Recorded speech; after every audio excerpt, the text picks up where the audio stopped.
যেই দেশ আমাকে কেরানির চাকরি দেয় নাই, it's good to be where I belong. I belong to Bangladesh.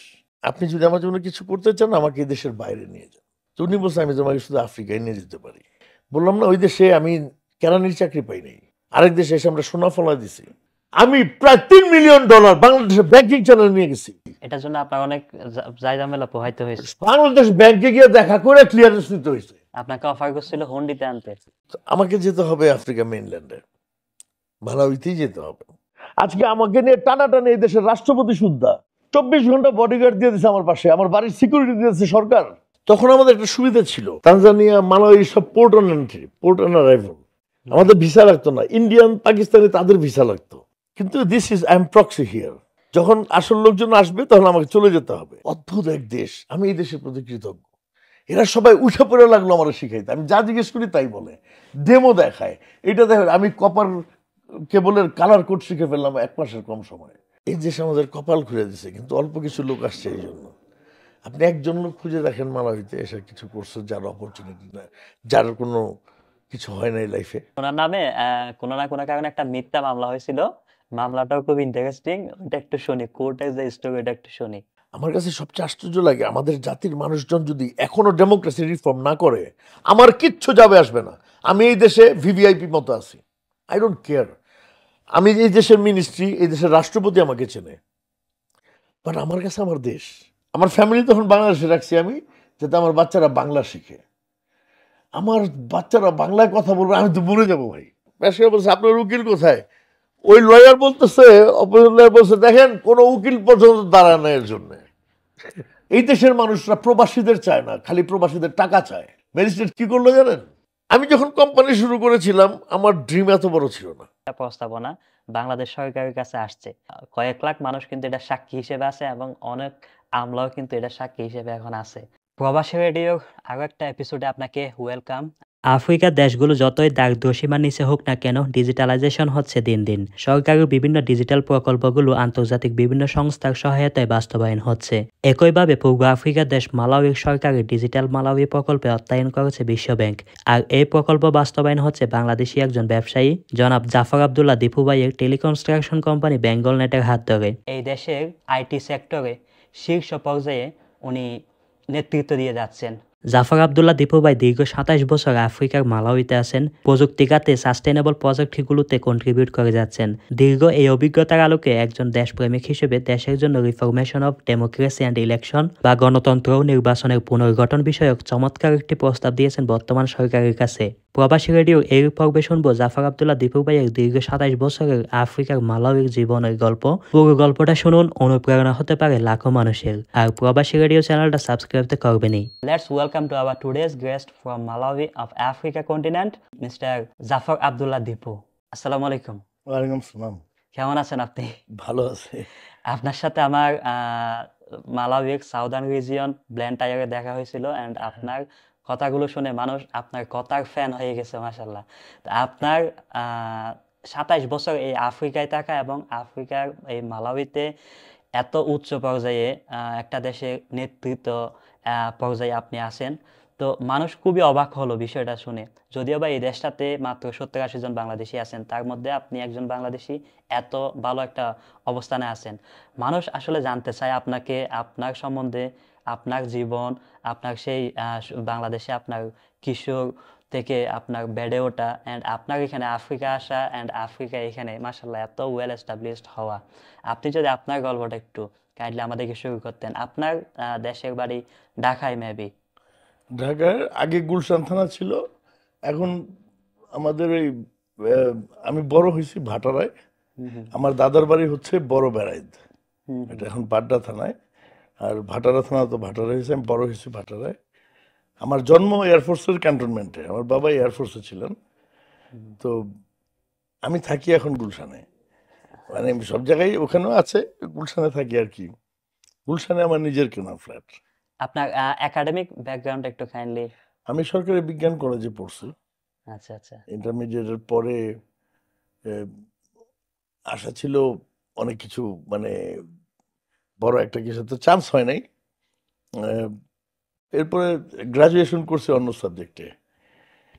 তো ডিপ্লোমা আছে ইলেকট্রিক্যাল ইঞ্জিনিয়ারে, বাট ওইটা এমন কিছু নাই। আর আমার একাডেমিক ব্যাকগ্রাউন্ডের মধ্যে একটা সাবজেক্ট ছিল বিজ্ঞান কলেজে, যেটা প্রকৌশল অঙ্কন, মানে ইঞ্জিনিয়ারিং ড্রয়িং।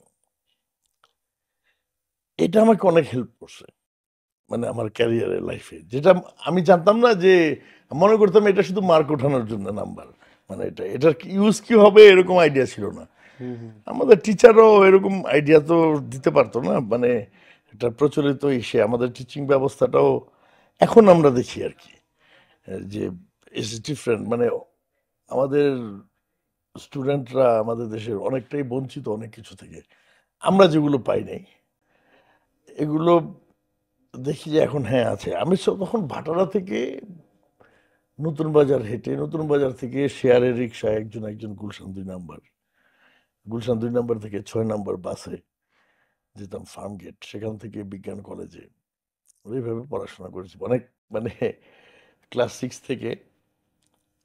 তো এখন অনেক কিছু চেঞ্জ হয়ে গেছে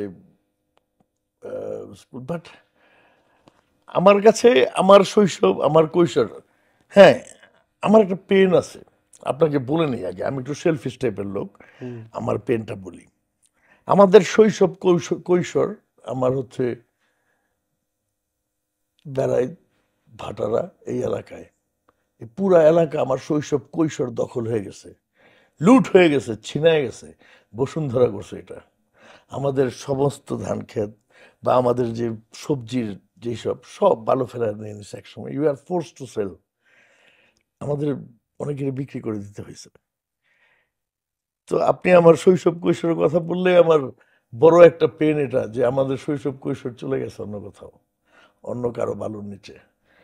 ডেভেলপমেন্ট হবে, ডেভেলপমেন্ট খারাপ কিছু না, ডেভেলপমেন্ট ভালো, but development has to be positive. একটা কিছু ডেভেলপ করতে গিয়ে যদি আমরা অনেক কিছু হারাই, সেটা খুব একটা ভালো হওয়ার কথা না। শহরের আমার জানা মতে এরকম ডেভেলপমেন্ট প্রজেক্ট, যেটা বসুন্ধরা ইস্ট ওয়েস্ট প্রপার্টিস বা হোয়াট এভার, ওরা যে প্রজেক্টটা করেছে, এটা এখন আর শহরের বাইরে নাই। এই ধরনের প্রজেক্টগুলো দেওয়া হয় যেগুলো শহরের বাইরে, একদম রুরাল এরিয়া, যেগুলো কোনো কাজের না, সেখানে গিয়ে কেউ ডেভেলপ করবে, দ্যাটস ওকে। এটা তো এখন শহরের মধ্যে আইনগতভাবে আমার মনে হয় এটা এখন রাজুকের কাছে থাকা উচিত, রাজুকের আন্ডারে চলে যাবে। আমাদের শৈশব কৈশোরের যেটা বলি যে স্মৃতি, পুরাটাই তো বসুন্ধরা হয়ে গেল। খালেরও অনেক কিছু দখল হয়ে গেছে, খালগুলোও ঠিক নাই। এরপরে যেটা, সেটা হচ্ছে বসুন্ধরা নিজের গেট বানায়া, নিজের সিকিউরিটি ফোর্স বানায়া গেট লাগাই দিচ্ছে। আমরা এই পাশের রাস্তা থেকে ওই পাশে ক্রস করতে পারি না, ওই পাশে যেতে পারি না। তো এগুলো যেগুলো আইন বিরোধী, রাস্তা খোলা রাখতে হবে পাবলিকের জন্য। আর 4-5 বছর আগে এটা সিটির কাছে হ্যান্ড ওভার করার কথা, বাট করা হয়নি। উপরন্ত বসুন্ধরা নিজের একটা রাজত্ব করে নিচ্ছে সেখানে, আর আমাদের সরকারগুলো কিছু বলে নাই। একসময় বসুন্ধরার যে owner Shah Alam, with a huge audacity, সে আমাদের এলাকায় এক জায়গায় দাঁড়ায় বলল তার স্বপ্ন হচ্ছে যে বসুন্ধরা সে জমি কিনতে কিনতে তার গ্রামের বাড়ি কুমিল্লার বাঞ্ছারামপুর পর্যন্ত চলে যাবে, বাংলাদেশের ভিতরে আরেকটা রাজত্ব থাকবে তার, এবং এই বসুন্ধরা কুমিল্লার বাঞ্ছারামপুর তার গ্রামের বাড়ি পর্যন্ত নিয়ে যাবে। কত বড় দুঃসাহস! কত মানুষ ঘর হারাইছে, তাদের সব হারাইছে। আমাদের বৈষম্য বিরোধী যে আন্দোলনটা ছাত্রদের সবকিছুর, এটা কেন থেমে গেল? এগুলো কেন রেকটিফাই হচ্ছে না? বসুন্ধরার প্রত্যেকটা বাউন্ডারি ওয়াল ভেঙে দেওয়া উচিত। আমরা সব বাড়িঘর সরাই দিতে চাচ্ছি না, কিছু না, অন্তত রাস্তাটা খোলা থাকুক, আমরা সেই রাস্তা দিয়ে যাব, চোখ বন্ধ করে একবার দেখব, দেখার চেষ্টা করব সেই আমাদের শৈশবের জায়গা। এটা খুব প্যাথেটিক। মানুষজনের কাছ থেকে জমি কিনুক না কিনুক, বালু ফেলে দেওয়া হলো। Now you want to sell or not, doesn't matter. চরম একটা অন্যায় হয়েছে, একটা না অনেক অন্যায় হয়েছে দেশে। এটা আমার একটা পেন থেকে আমি বলতেছি, ডোন্ট টেক ইট দ্যাট। আমার মনে মানে সেই শৈশবের যে টমেটো, শীতের সিজনে শীতের সবজি টমেটো নিয়ে আসা ক্ষেত থেকে, বড় ক্ষেত, বড় ধান লাগানোর আগে যে যখন ক্ষেত ওয়াশ করা হয় পানি চলে যাওয়ার পরে, সেখানে যে মাছ ধরা, পুরাটাই তো নাই, কিছুই নেই। আছে যেটুকু মনের মধ্যে আছে, বাট আমার খুব একটা আশা আকাঙ্ক্ষা, যেমন 17 তারিখে আমি বাংলাদেশে গেলাম, তারপর 29 তারিখে আমার চলে আসতে হইলো, সব নেটওয়ার্ক বন্ধ। এসেই আমি আমার 4 ছেলেকে নিয়ে আবার 9 তারিখে গেলাম বাংলাদেশে। 9 তারিখের বুকিং দিছি, 5 তারিখে ঘটনা হয়ে গেল। I wanted to enjoy that. যাই হোক, আহ, আমার এটা মনে হয় যে যে একটা মানে it's good to be where you belong. আমরা আরেক দেশে গিয়ে যাই করি না করি, আমার দেশ, আমার দেশের ভালোটাও আমার, খারাপটাও আমার। আমার দেশের একটা মানে আমার শৈশব কৈশোরের, ইট ডাজন্ট ম্যাটার অনেকের কাছেই, আমার কাছে ম্যাটার। বাট আমাকে তো কেউ আর কন্ট্রাক্ট দেয় নাই সব মানুষকে ভালো করার। সো নিজেকে অ্যাডজাস্ট করে নিতে হয় আর কি। আপনার পড়াশোনার পরে বাংলাদেশে কোনো কর্মজীবন ছিল আপনার? 2বার বিসিএস দিলাম, রিটেনেও গেলাম, বাট ভাইবার কার্ড আসে নাই। ভালো হয়েছে না আইসা। দেশে থেকে কি হইতো, এই যে দেশের লোকজনটা দেখি কি, এই যে আয়না ঘর, কি ভয়াবহ লোক, মানুষের মধ্যে ঘুরতেছে, বাট এরা দানব। তো এরকম একটা সার্ভিসে চাকরি করতে গেলে আমিও তো টিকতে পারতাম না। আমার বাবা এয়ারফোর্সে ছিলেন, 52 সালে জগন্নাথে পড়তেন, 1952-তে ভাষা আন্দোলনে ছিলেন। মিছিলের শুরুর ভাগটা ছিল হলো যেখানে এখন শহীদ মিনার, যেখানে ফায়ার হয়েছিল, গুলি হয়েছিল, সালাম বরকত মারা গেছে। আর মিছিলের যেখানে এখন ইউনিভার্সিটি স্টেডিয়ামটা, এখানে ছিলেন আমার বাবা। আমার তারপর পাকিস্তান এয়ারফোর্সে জয়েন করেন উনি, পাকিস্তানের বিভিন্ন জায়গায় পোস্টিং ছিল। 25শে মার্চ রাতে উনি ডিউটিতে ছিলেন। হুম, এবং অল্প কিছু এয়ারফোর্সে যারা বেঁচে যাওয়া, যারা 25শে মার্চ রাতে, তারা অস্ত্র শস্ত্র আর রাডার সিস্টেম এগুলো সব হাইজ্যাক করে নিয়ে ওনারা মেজর শফিউল্লাহর সাথে যোগ দেন, ময়মনসিংহে দেখা হয়। তারপর এস ফোর্স গঠন হয়। এস ফোর্সের চিফ টেকনিশিয়ান ছিলেন আমার বাবা। আমার ফেসবুক অ্যাকাউন্টে গেলে আপনি দেখবেন আমি পোস্ট দিই এটা মাঝে মাঝে, মানে ডিসেম্বরে বা ওরকমে। তো মানে আমার বাবা ফ্যানাটিক শখ ছিলেন একদম। তো চাকরি টাকরি হয় না, বা চেষ্টা করতেছি জবের। তো বিলো স্ট্যান্ডার্ড জব হলে আবার উনি বলতেন, এত ভালো রেজাল্ট করা ছেলে তুই এত নিচের জব কেন করবি, জব তো পাওয়া যায় না। আচ্ছা ঠিক আছে তাহলে। আহ, তো উনি বলতেন যে ওই জব আসে, ঘুষ দিতে হবে বা তদবির। তো উনি মানে আমিও চাইতাম না। আমার বাবা বলতেন যে নকল করে পাশ করলে সেই পাশে কি আনন্দ আছে, ঘুষ দিয়ে চাকরি নিবি, সেই চাকরি করে কি গর্ব করতে পারবি? মানুষের সাথে গর্ব করার দরকার নাই, নিজের কাছে নিজেকে কি দেখবি। তো আমি তখন আহ, বাসা ছেড়ে চলে যাই। আমার বাবার প্রিন্সিপাল সবই ঠিক থাকে।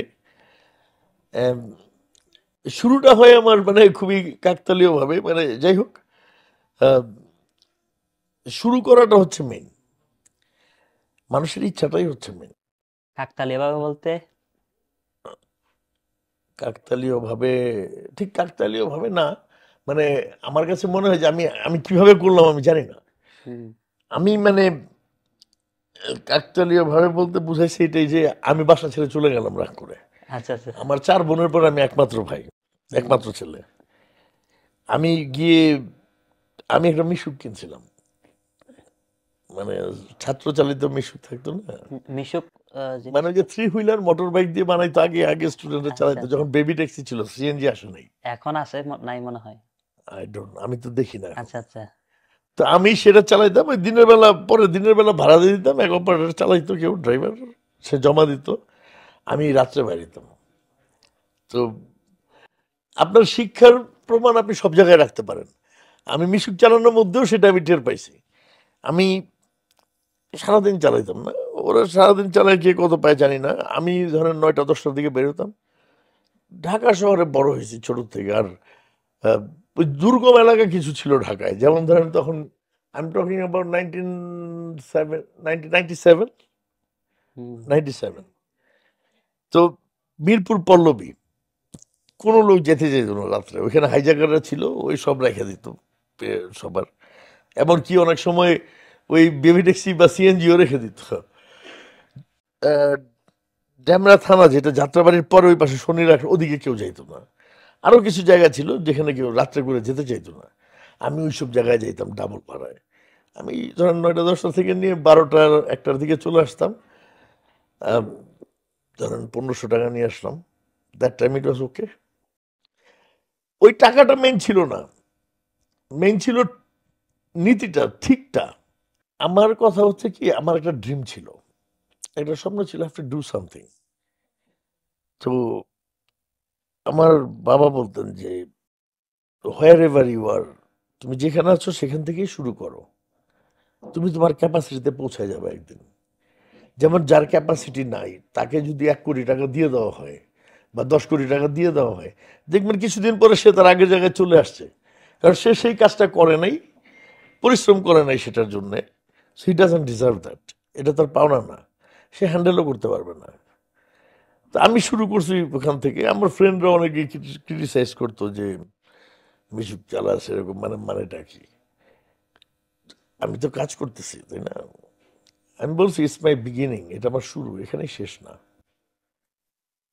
তো এই যে আমি আল্লাহকে ধন্যবাদ দেই, এবং আমি আল্লাহকে আরো ধন্যবাদ দেই যে আমার মতো বাবা, আমার মতো মা, আমার মায়ের মতো মা পেয়েছিলাম, যারা এই শিক্ষাটা দিতে পারছিল আমাকে।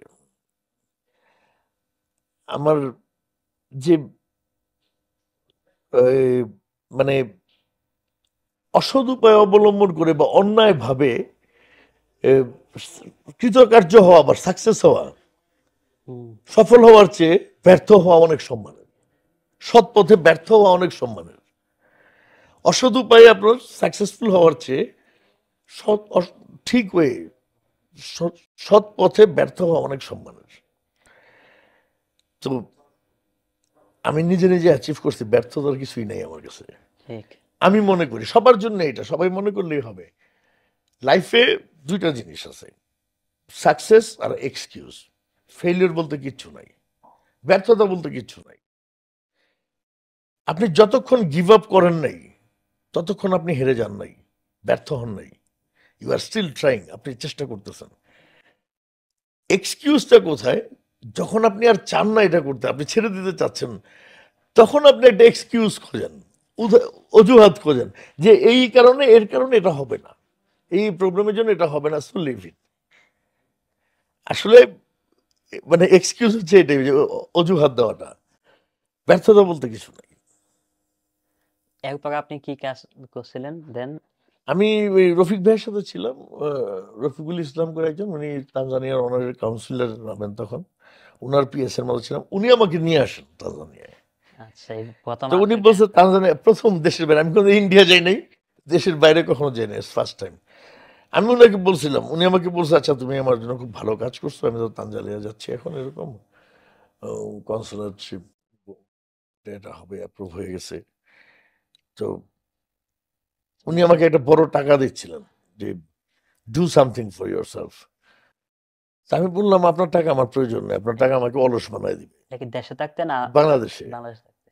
98-এর কথা বলছেন, যে আপনি যদি আমার জন্য কিছু করতে চান আমাকে দেশের বাইরে নিয়ে যান, আমি চেষ্টা করতে চাই। আপনাকে টাকা দিতে চাইছিল, বাট আপনি রিফিউজ উনি চাইছেন যে I must do something with that or what ever. তো আমি বলছি আমাকে দেশের বাইরে নিয়ে যান যদি কিছু করতে চান। তো উনি বলছে আমি তোমাকে শুধু আফ্রিকায় নিয়ে যেতে পারি, আমি সেখানে যাই, আমি তানজানিয়া নিয়ে যাব, এরপরে তুমি দেখবা কি করতে পারো, but I will take you up to there, that's a chance. আমি বললাম ঠিক আছে। আমার প্লেনের টিকিট উনি দিয়েছেন, উনি নিয়ে আসেন। তারপর আমি আসার পরে প্রায় 2 উইকস ছিলাম তানজানিয়াতে, ট্রাই করলাম জবের, হয় না। তখন আপনার জব বলতে একাডেমিক কি কোয়ালিফিকেশন ছিল ওই পর্যন্ত? ব্যাচেলার্স ডিগ্রি আর ওই ইংলিশ বলতে পারতাম, স্পোকেন ইংলিশ কোর্স করা হয়েছিল। এমনি আগে থেকেও ওই বাংলায় 10টার ইংলিশ খবর শুনতে হইতো বাধ্যতামূলক ভাষায়, আচ্ছা, টিভির তারপরে ইংলিশে মুভি অফ দ্য উইক এটা দেখতে দিত, এটা দেখতাম। আহ, তারপর এমনি খারাপ ছিল না সবকিছু। তো সেখানে এসে তানজানিয়া থেকে তখন ওনার এক ফ্রেন্ড, ওনারা মালাউই যাচ্ছে, তো দে অ্যাজ এ গাইড, তাদের সাথে তারা আমার গাইড মতো হবে, আমাকে গাইড করবে, আমি তাদের সাথে রওনা দিই। একটু ইন্টারাপ্ট করবো, আপনি তানজানিয়ায় ভিসা সরি জবের জন্য অ্যাপ্লাই করতেছিলেন, বাট হ্যাঁ, পান বিভিন্ন জায়গায় ইন্টারভিউ দিলাম, বাট ওরা বলে এরা হি ইজ ওভার কোয়ালিফাইড, এখন চাপে আছে, এই কাজ করবে, হ্যাঁ। কয়েকদিন পরে ঠিক হইলে চলে যাবে, মানে তারা আর জব দেয় না। আপনার যে কোয়ালিফিকেশন প্লাস আপনি যে পোস্টের জন্য অ্যাপ্লাই করতেছেন, তারা হ্যাঁ। মনে করতেছিল যে আপনি হয়তো বা জাস্ট একটু সেটেল হওয়ার জন্য একটা ঠাঁই খুঁজতেছিলেন, Correct. হয়তো বা মাস দুয়েক পর। হ্যাঁ, এটা ওই তখন ইকোলজের এক বয়স্ক লোক ছিলেন চেয়ারম্যান, ইকোলজ হোটেল সাফারি দারসালামের অনেকগুলো হোটেলের মালিক, সে বলছে যে এই ছেলে থাকবে না এখানে, খালি খালি আমি মানে আমরা পারমিট টারমিট করবো, কয়েকদিন পরে সে চলে যাবে। হুম, কিন্তু তখন বুঝলাম হবে না, তো বললো মালাউইর দিকে, ওইদিকে ল্যান্ডলক কান্ট্রি, ওখানে এশিয়ানদের ভালো জব হয়। তো আমি তখন রওনা দিলাম ওনাদের সাথে, এই ফার্স্ট টাইম আমি একা, রফিক ভাইয়ের সাথে নাই। তানজানিয়ার সাথে কিন্তু মালাউই দেশটা, দেন আপনি ওখানে জব না পেয়ে ভাবলেন যে পাশের দেশ মালাউইতে হয়তো বা স্কোপ থাকতে পারে। ওইরকমই অ্যাডভাইস করছিল। তো আমার টার্গেট ছিল যে ওখান থেকে তানজানিয়া থেকে যেতে যাবো। তখন আমাদের একটা সুবিধা ছিল, তানজানিয়া মালাউই সব port on entry, port on arrival, আমাদের ভিসা লাগতো না। ইন্ডিয়ান পাকিস্তানি তাদের ভিসা লাগতো, কিন্তু আমাদের ভিসা লাগতো না, আমরা পোর্ট এন্ট্রি ছিলাম। তো তানজানিয়া তো সেরকমই গেলাম, ইস্যু পোর্ট এন্ট্রি, মালাউইর বর্ডারে ওখানেও পোর্ট এন্ট্রি। মালাউইতে না হইলে যেতে থাকবো আপ টু সাউথ আফ্রিকা হুম, বা অন্য কিছু, কিছু একটা তো হবেই, বড় কিছু অ্যাচিভমেন্ট বা নিজের ফিট করার জন্য যেটা করতে হয়। আমি জানি না আমি কেমনে করলাম, আমি তখন বুঝি না এটা, বাট ইট ওয়াজ হ্যাপেনিং, এটাই হইতেছিল। নিজেকে একদম টাইট প্রোফাইলে নিয়ে যাওয়া এবং সেখান থেকে যাওয়া, যেটুকু টাইটটা তার চেয়ে বেশি টাইট করে ফেলতে হয়। যেমন ধরেন আমার একটা ফাইন্যান্সিয়াল থিওরি আছে, আপনাকে শিখাই দিই। হুম, হুম, যখন আপনার কাছে টাকা থাকবে, টাকা আসবে, বড় বিল পাইছেন, বড় প্রজেক্ট চলতেছে, you have receive the bill, অনেক টাকা আপনার কাছে, তখন আপনাকে কিপটা হইতে হবে। তখন আপনি সব জায়গায় টাইট দিবেন, টাইট না দিলে আপনার টাকা বেরোয় যাবে। তখন টাকা কামানোর চেয়ে রাখতে পারাটা কঠিন। হ্যাঁ, তো যখন আপনার কাছে টাকা নাই, তখন তো আপনি বাধ্য হুম, হিসাব করে চলার জন্য, তাই না? হ্যাঁ, টাইট করে, তখন টাইট দিয়ে লাভ নাই, then you are force, because আপনার নাই। যখন আপনার কাছে আছে, তখন আপনি টাইট দিবেন হুম, এবং টাকাকে, হ্যাঁ, আপনি এর জন্য যে নিজেকে কষ্ট দিবেন, কর্মচারীদের কাছে, তা না। ওইটা ঠিক, সব ট্যাক্স ট্যাক্স সব স্যালারি সব ঠিক মতো দিতে হবে, যাওয়ার পরে প্রফিট করলেন, হ্যাঁ, সেটাকে কেয়ার করে। বড় টাকা হয় কি, যদি টাইট না দেন বেড়ে যায়। একটা কথা আছে না যে বি ওয়্যার অ্যাবাউট দ্য পেটি এক্সপেন্সেস। আপনি আপনার ছোট ছোট এক্সপেন্সের দিকে নজর দিবেন, সতর্ক থাকবেন, because a small hole can sink the whole ship. একটা ছোট ছিদ্র একটা পুরো জাহাজকে ডুবাই দিতে পারে। আমি তখন আসি মালাউইতে, আমি লিফট পাই এই কনসেপ্ট গ্রুপ টেলিকম করে একটা ইন্ডিয়ান কোম্পানি, টিসিআর এর আন্ডারে জব করে, ওরা কন্ট্রাক্ট করে, কন্ট্রাক্টর তো মালাউই টেলিকমিউনিকেশন কন্ট্রাক্ট ওদের ছিল। তো ওইটার এমডি আমাকে লিফট দেয়, আপ টু নাও আমার সাথে ওনার ভালো যোগাযোগ আছে। বর্ডার সাইড থেকে আসার সময়। বর্ডারে করঙ্গা টাউনে। এটা মজার ব্যাপার একটা বলি আপনাকে, সেখান থেকে উনি লিফট দেয় আমাকে, তারপর উনি বলে যে দেখো ট্রাই করে জব, আমার চিফ ইঞ্জিনিয়ার পছন্দ করলে জব হবে। তো তখন জব হয়। তো জবের ব্যাপারটা হয়তো অন্য সময় বলবো। এরপরে আমি মরিশাস টেলিকমে ছিলাম, ওই একই কোম্পানিতে। তারপর চলে আসি, আমি প্রজেক্ট ইঞ্জিনিয়ার ছিলাম মরিশাস টেলিকমে 1 বছরের মতো। তারপর মরিশাস টেলিকমের আমার যে কলিগ ছিল মরিশাসের, ও এখন চিফ ইঞ্জিনিয়ার মরিশাসের। উই স্টিল টক, আমি 18তে গেছিলাম ওরা দেখতে। মানে ব্যাপারটা, মানে কাজের ব্যাপারটা এরকম, আমি যেখানেই গেছি তারাই মনে রাখছে আমাকে। আপনার জবের যে যেটা একটু বলেন, একটু স্কিপ করতে চাচ্ছিলেন, ওইটা আমার মনে হচ্ছে খুবই একটা ইন্টারেস্টিং পার্ট হইতে পারে, যদি পসিবল হয়। আচ্ছা, আপনার যেমন আগে আলাপ বা হিন্ট পাইছিলাম, হ্যাঁ, হ্যাঁ, হ্যাঁ, আপনি কি ইনকোয়ারি করছেন মনে হয়? না আমি আচ্ছা, শুনছিলাম এই বিষয়ে। Okay fine. আমি যখন গেছিলাম তখন আমাকে ওরা জব দিল যেটা ওই যে প্রক্সি টাইপের।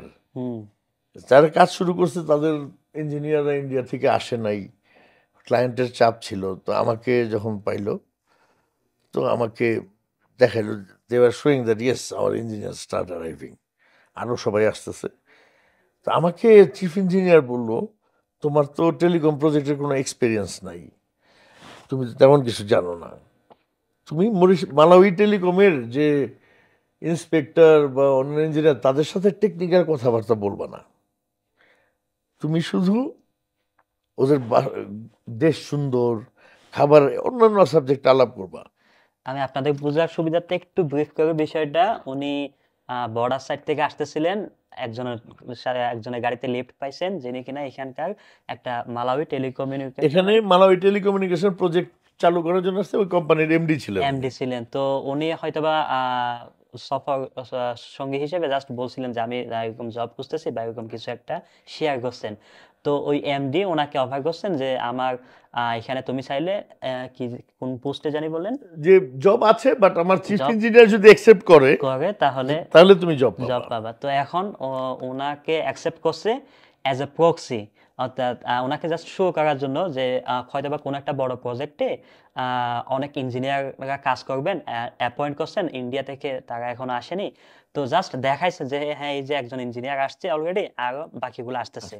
কিন্তু ওনারা যেই লেভেলের পজিশনে বেসিক্যালি ইঞ্জিনিয়ার গুলো আনতেছেন, এমডি মনে করতেছেন যে উনি সেই লেভেলের না, যার কারণে ওনাকে একটু ওয়ার্ন করতেছিলেন তুমি যদি কোনো বড় পর্যায়ে যাও বা বড় কোনো মানে ইন্সপেকশনের ক্লায়েন্ট সাথে মালাউই টেলিকমের বড় ইঞ্জিনিয়ারদের কোনো সাথে ক্লায়েন্টের যেন আমি সাথে যখন টেকনিক্যাল কথাবার্তা না বলি। ডিল করতে যাবা তখন যেন একটু টেকনিক্যালি কথাবার্তা না বলে তুমি জাস্ট কি আপনি সেদিন মানে বলছেন টেকনিক্যাল কথাবার্তা, যেমন ধরেন মেকানিক্যাল বা হ্যাঁ কপার কেবলের সিস্টেম, এরকম এগুলো নিয়ে যেন কথা না বলি। আপনাকে কি নিয়ে যেন কথা বলতে বলছিল? বলছে ওদের সাথে কথা হলে, দেখা হইলে ওদেরকে ড্রিঙ্ক দিবা, ওরা ড্রিঙ্ক করে, ওদেরকে ড্রিঙ্ক কিনে দিবা কোম্পানি, ওদের বলবা তোমার দেশ সুন্দর, ওর দেশ নিয়ে প্রশংসা করবা, ওর অন্যান্য জিনিস এরকম। তো আমি দেখলাম যে স্ট্যাটাসটা এরকম মালাউই টেলিকমিউনিকেশন জবে, যে গাড়ি আছে ভালো 4x4 double cab pick up, সেরকম গাড়ি, ড্রাইভার, বাবুর্চি, কুক, পাশা, রাজকীয় ব্যাপার স্যাপার। কিন্তু this is I am proxy here, যখন আসল লোকজন আসবে তখন আমাকে চলে যেতে হবে। হ্যাঁ তো বাট প্রক্সি হিসাবে তো আমি চলি, তাই না? As a proxy I am okay. তাহলে বাকি নলেজটা রইল কোনটা? টেকনিক্যাল নলেজটা। আমাকে বলা হয়েছে টেকনিক্যাল ব্যাপারে যেন আলাপ না করি তাদের সাথে, আমি করলাম উল্টা। আমি যদি টেকনিক্যাল নলেজটা অ্যাচিভ করতে পারি, then I am fit for this place, not so, ya তাই না? You deserve that. আমি পাগলের মতো শেখা শুরু করলাম। আমি খুব সুন্দরভাবে মালাউই টেলিকমের ইঞ্জিনিয়ারদের বললাম, দেখো আমি আরেক দেশ থেকে আসছি, বাংলা মিডিয়ামে পড়াশোনা বেশি, আমার কোনো এক্সপিরিয়েন্স নাই, আমি যদি ভালো পারফর্ম না করি তাহলে তো আমার জব চলে যাবে। কিন্তু আমি মন থেকে চাই শুধু আমার জব টেকানোর জন্য যে আমি ভালো কাজ করবো তা না, তোমরা যে ক্লায়েন্ট, তোমাদের যে এক্সপেকটেশন, আমি সেরকম তার চেয়ে ভালো দিতে চাই, কিন্তু আমি তোমার সাহায্য চাই, আমাকে তুমি শিখাইবা ঠিক মতো সবকিছু। অদ্ভুত এক দেশ, আমি এই দেশের প্রতি কৃতজ্ঞ। এরা সবাই উঠে পড়ে লাগলো আমার শিখাইতে, আমি যা জিজ্ঞেস করি তাই বলে, ডেমো দেখায়, এটা দেখো আমি কপার কেবলের কালার কোড শিখে ফেললাম 1 মাসের কম সময়ে, সবকিছু শিখে। এরকম হইলো 3 মাসের মধ্যে যে নতুন ইঞ্জিনিয়ারদের আনতে গেলাম, আমি পাবলিক রিলেশন অফিসার, খুব ভালো ডিল করতে পারি সবকিছু, মানে আমাকে ছাড়া কোম্পানি চলে না, এরকম হয়ে গেল আর কি। যে যা বলে তাই নাই, মানে না বলতে কোনো শব্দ আমার ডিকশনারিতেই নাই তখন। তো এরপরে আমি তাদের নিয়ে আসলাম, নতুন যে ইঞ্জিনিয়ার আসলো সে আমার জায়গা নিয়ে নিল, যারা আসার কথা। আমাকে সাপ্লাই চেনে দেওয়া হইলো, সব সাইডের সাপ্লাই চেন আমার সাপ্লাই করব। প্রথম মাসে প্রোডাকশন আমার যা ছিল আমার সময় তার চেয়ে একটু কম হলো, এরপরের মাসে আরো কমে গেল। তখন ম্যানেজমেন্ট বসে চিন্তা করে আমার একটা ইন্টারভিউর মতো আবার নিল, নিয়ে তারা ওই ইঞ্জিনিয়ার এবং ওই টিমকে লিলংওয়ে, এই শহর লিলংওয়ে এখানে পাঠিয়ে দিল আর কি, আরেক প্রজেক্টে আমাকে ওই জায়গায় পার্মানেন্ট করে নিল, আগের জায়গায়, মানে যেখানে আমি ছিলাম প্রক্সি ছিলাম সেটাতে এখন আমি পার্মানেন্ট হইলাম আর কি। তো এটা কত সালে? এটা হচ্ছে 98-এ শুরু করেছিলাম, 99-এ গিয়ে পার্মানেন্ট হয়। 6 মাস 7 মাসের মাথায়। তো Africa is land of opportunity. এই দেশ আমাদের কপাল খুলে দিছে, কিন্তু অল্প কিছু লোক আসছে এই জন্য। আপনি একজন লোক খুঁজে দেখেন মালাউইতে এসে কিছু করছে যার অপরচুনিটি না, যার কোনো কিছু হয় নাই লাইফে, you can't find. Africa is land of opportunity. আর আমাদের ব্যাপারটা হচ্ছে কি, আমরা জন্মের পর থেকে আমাদের জেনারেশন গুলো দেখতেছে করাপ্টেড পলিটিশিয়ানস। কোনোদিন 71-এর পরে আমার মনে হয় না স্বাধীন বাংলাদেশের পরে কখনো কেউ একটা প্রপার ডেমোক্রেসি বা একটা ভালো জিনিসটা আমরা দেখিই নাই। আমাদের লোকজন, দেশের লোকজন প্রপার ইলেকশন বা এরকম কিছু দেখেই নাই। সুস্থ ব্যাপারটা কি এটাই জানে না। অসুস্থর মধ্যে থাকতে থাকতে, এটা হচ্ছে রবীন্দ্রনাথের একটা কথা আছে, এটার উল্টা হয়ে গেছে আর কি। এখানে রবীন্দ্রনাথের একটা কথা আছে যে একটা জায়গায় যদি সবকিছুই ভালো হয় তাহলে ভালো আর ভালো থাকে না, ভালো হয়ে যায় মাঝারি, ভালো মিডিয়াম হয়ে যায়, বুঝছেন? তো সব খারাপই যদি থাকে এক জায়গায়, তো খারাপটাই ওইখানে স্ট্যান্ডার্ড হয়ে যায়, মানে উল্টাটা আর কি। তো আমাদের দেশের জন্য আমাদের খুব আনফর্চুনেট ভাই। হ্যাঁ, এই বিপ্লব যদি আমরা সফল করতে পারি ঠিক মতো রিফর্ম করতে, তাহলে আমাদের অনেক দূর চলে যাব আমরা। আপনার যে পদক্ষেপ ওটা নিয়ে আমরা একটু পরে আসবো। আমরা জাস্ট স্টোরি পার্টটা একটু শেষ করে নিব আর কি। দেন আপনি আপনার আপনার নিজের কোম্পানি কিভাবে ফর্ম করা হলো এখান থেকে? আপনি জবে ছিলেন, দেন মরিশাস থেকে ফেরত আবার এখানে ট্রান্সফার নিলাম। এখানে মরিশাস থেকে চলে আসছি কারণ লাক্সারি এত বেশি। মানে আপনি মালাউইতে এখানে লিলংওয়ে শহর পোস্টিং যখন ছিল, এরপর আবার মরিশাস টেলিকমে ছিলাম। আচ্ছা। তারপরে ওখানে গিয়ে মনে হলো যে মরিশাস খুব সুন্দর দেশ। আমি খুব ওখানে মানে ইট ওয়াজ অ্যামেজিং, বাট একটু লাক্সারি বেশি, একটু আমার মনে হলো যে এখানে থাকলে বেশি দিন থাকলে আমি নষ্ট হয়ে যাব। নষ্ট হয়ে যাব মিনস আমার যে স্ট্যামিনা, যে স্বপ্ন, যে ড্রিম, এগুলো থাকবে না, এখানে লাক্সারি বেশি। আমাকে যেতে হবে আফ্রিকা মেইনল্যান্ডে, মালাউইতেই যেতে হবে। এর মধ্যে সুযোগ আসে একটা প্রজেক্ট এখানে। তো মরিশাস থেকে তো আমি ওইখানেও অ্যাজ ইউজুয়াল বেস্ট। বেস্ট মানে হচ্ছে নিজের ব্যাপারে বলতে একটু লজ্জাই লাগে। ব্যাপারটা হচ্ছে যে মানে কোনো একটা কাজ আপনি করতে গেলে আপনার দৃষ্টিভঙ্গিটা হচ্ছে মেইন। বাংলায় একটা কথা আছে না, দৃষ্টিভঙ্গি বদলে ফেলুন জীবন বদলে যাবে। আমার মা খুব বলতেন। আর ইংলিশে এই কথাটার মধ্যে একটা, the way you look at things, the thing changes the way you look at it. মানে আপনি যে দৃষ্টিতে জিনিসটা দেখতেছেন, জিনিসটা আপনার দৃষ্টি মোতাবেক বদলা যেতেছে। মানে এটা বদলে যাওয়ার ব্যাপারটা যে the way you look at things, the things change the way you look at it. মানে হচ্ছে যে আপনি যে জিনিসটা যে দৃষ্টিভঙ্গিতে দেখতেছেন ওইটা ওইভাবেই বদলা যেতেছে। পৃথিবীটাই এরকম। কোরআনে তো ক্লিয়ার লেখা আছে যে আমি ততক্ষণ পর্যন্ত কোনো জাতির ভাগ্য পরিবর্তন করি না যতক্ষণ না সে নিজে চেষ্টা করে। আর আপনি যদি নিজে চেষ্টা করেন, দেখবেন অনেস্টি থাকতে হবে। প্রথম জিনিস অনেস্টি। দেখবেন ওই জিনিস আশেপাশে সবকিছু প্রকৃতি অটোমেটিক ব্যবস্থা করেছে, আপনার সাহায্যে দাঁড়ায় গেছে। সবাই হেল্প করতেছে, because you are doing something honest, not only for you, for the society, for the public. Think like that, you will see the change, things changes. Unfortunate কেন বললাম আমাদের দেশের লোকজনরে, এই ধরনের ব্যাপারগুলো আমাদের দেশে দেখেই নাই কেউ। সবাই দেখছে করাপ্টেড পলিটিশিয়ানরা করাপ্টেড থেকে আমাদের কর্মচারীরা বিসিএস ক্যাডার থেকে সব করাপ্টেড হয়ে যাচ্ছে। আমি সবাইকে করাপ্টেড বলছি না, বাট করাপশনের লেভেলটা অন্যান্য এভারেজ দেশের চেয়ে আমাদেরটা বেশি, তাই বলছি আর কি। তো তাতে কি হচ্ছে, একটা দেশে যদি ভালো থাকে, বাংলায় সুন্দর সুন্দর কথা আছে, সুজনে সুযশ গায় কুযশ ঢাকিয়া, সুজনে সুযশ গায় কুযশ নাসিয়া, কুজনে কুযশ গায় সুযশ ঢাকিয়া।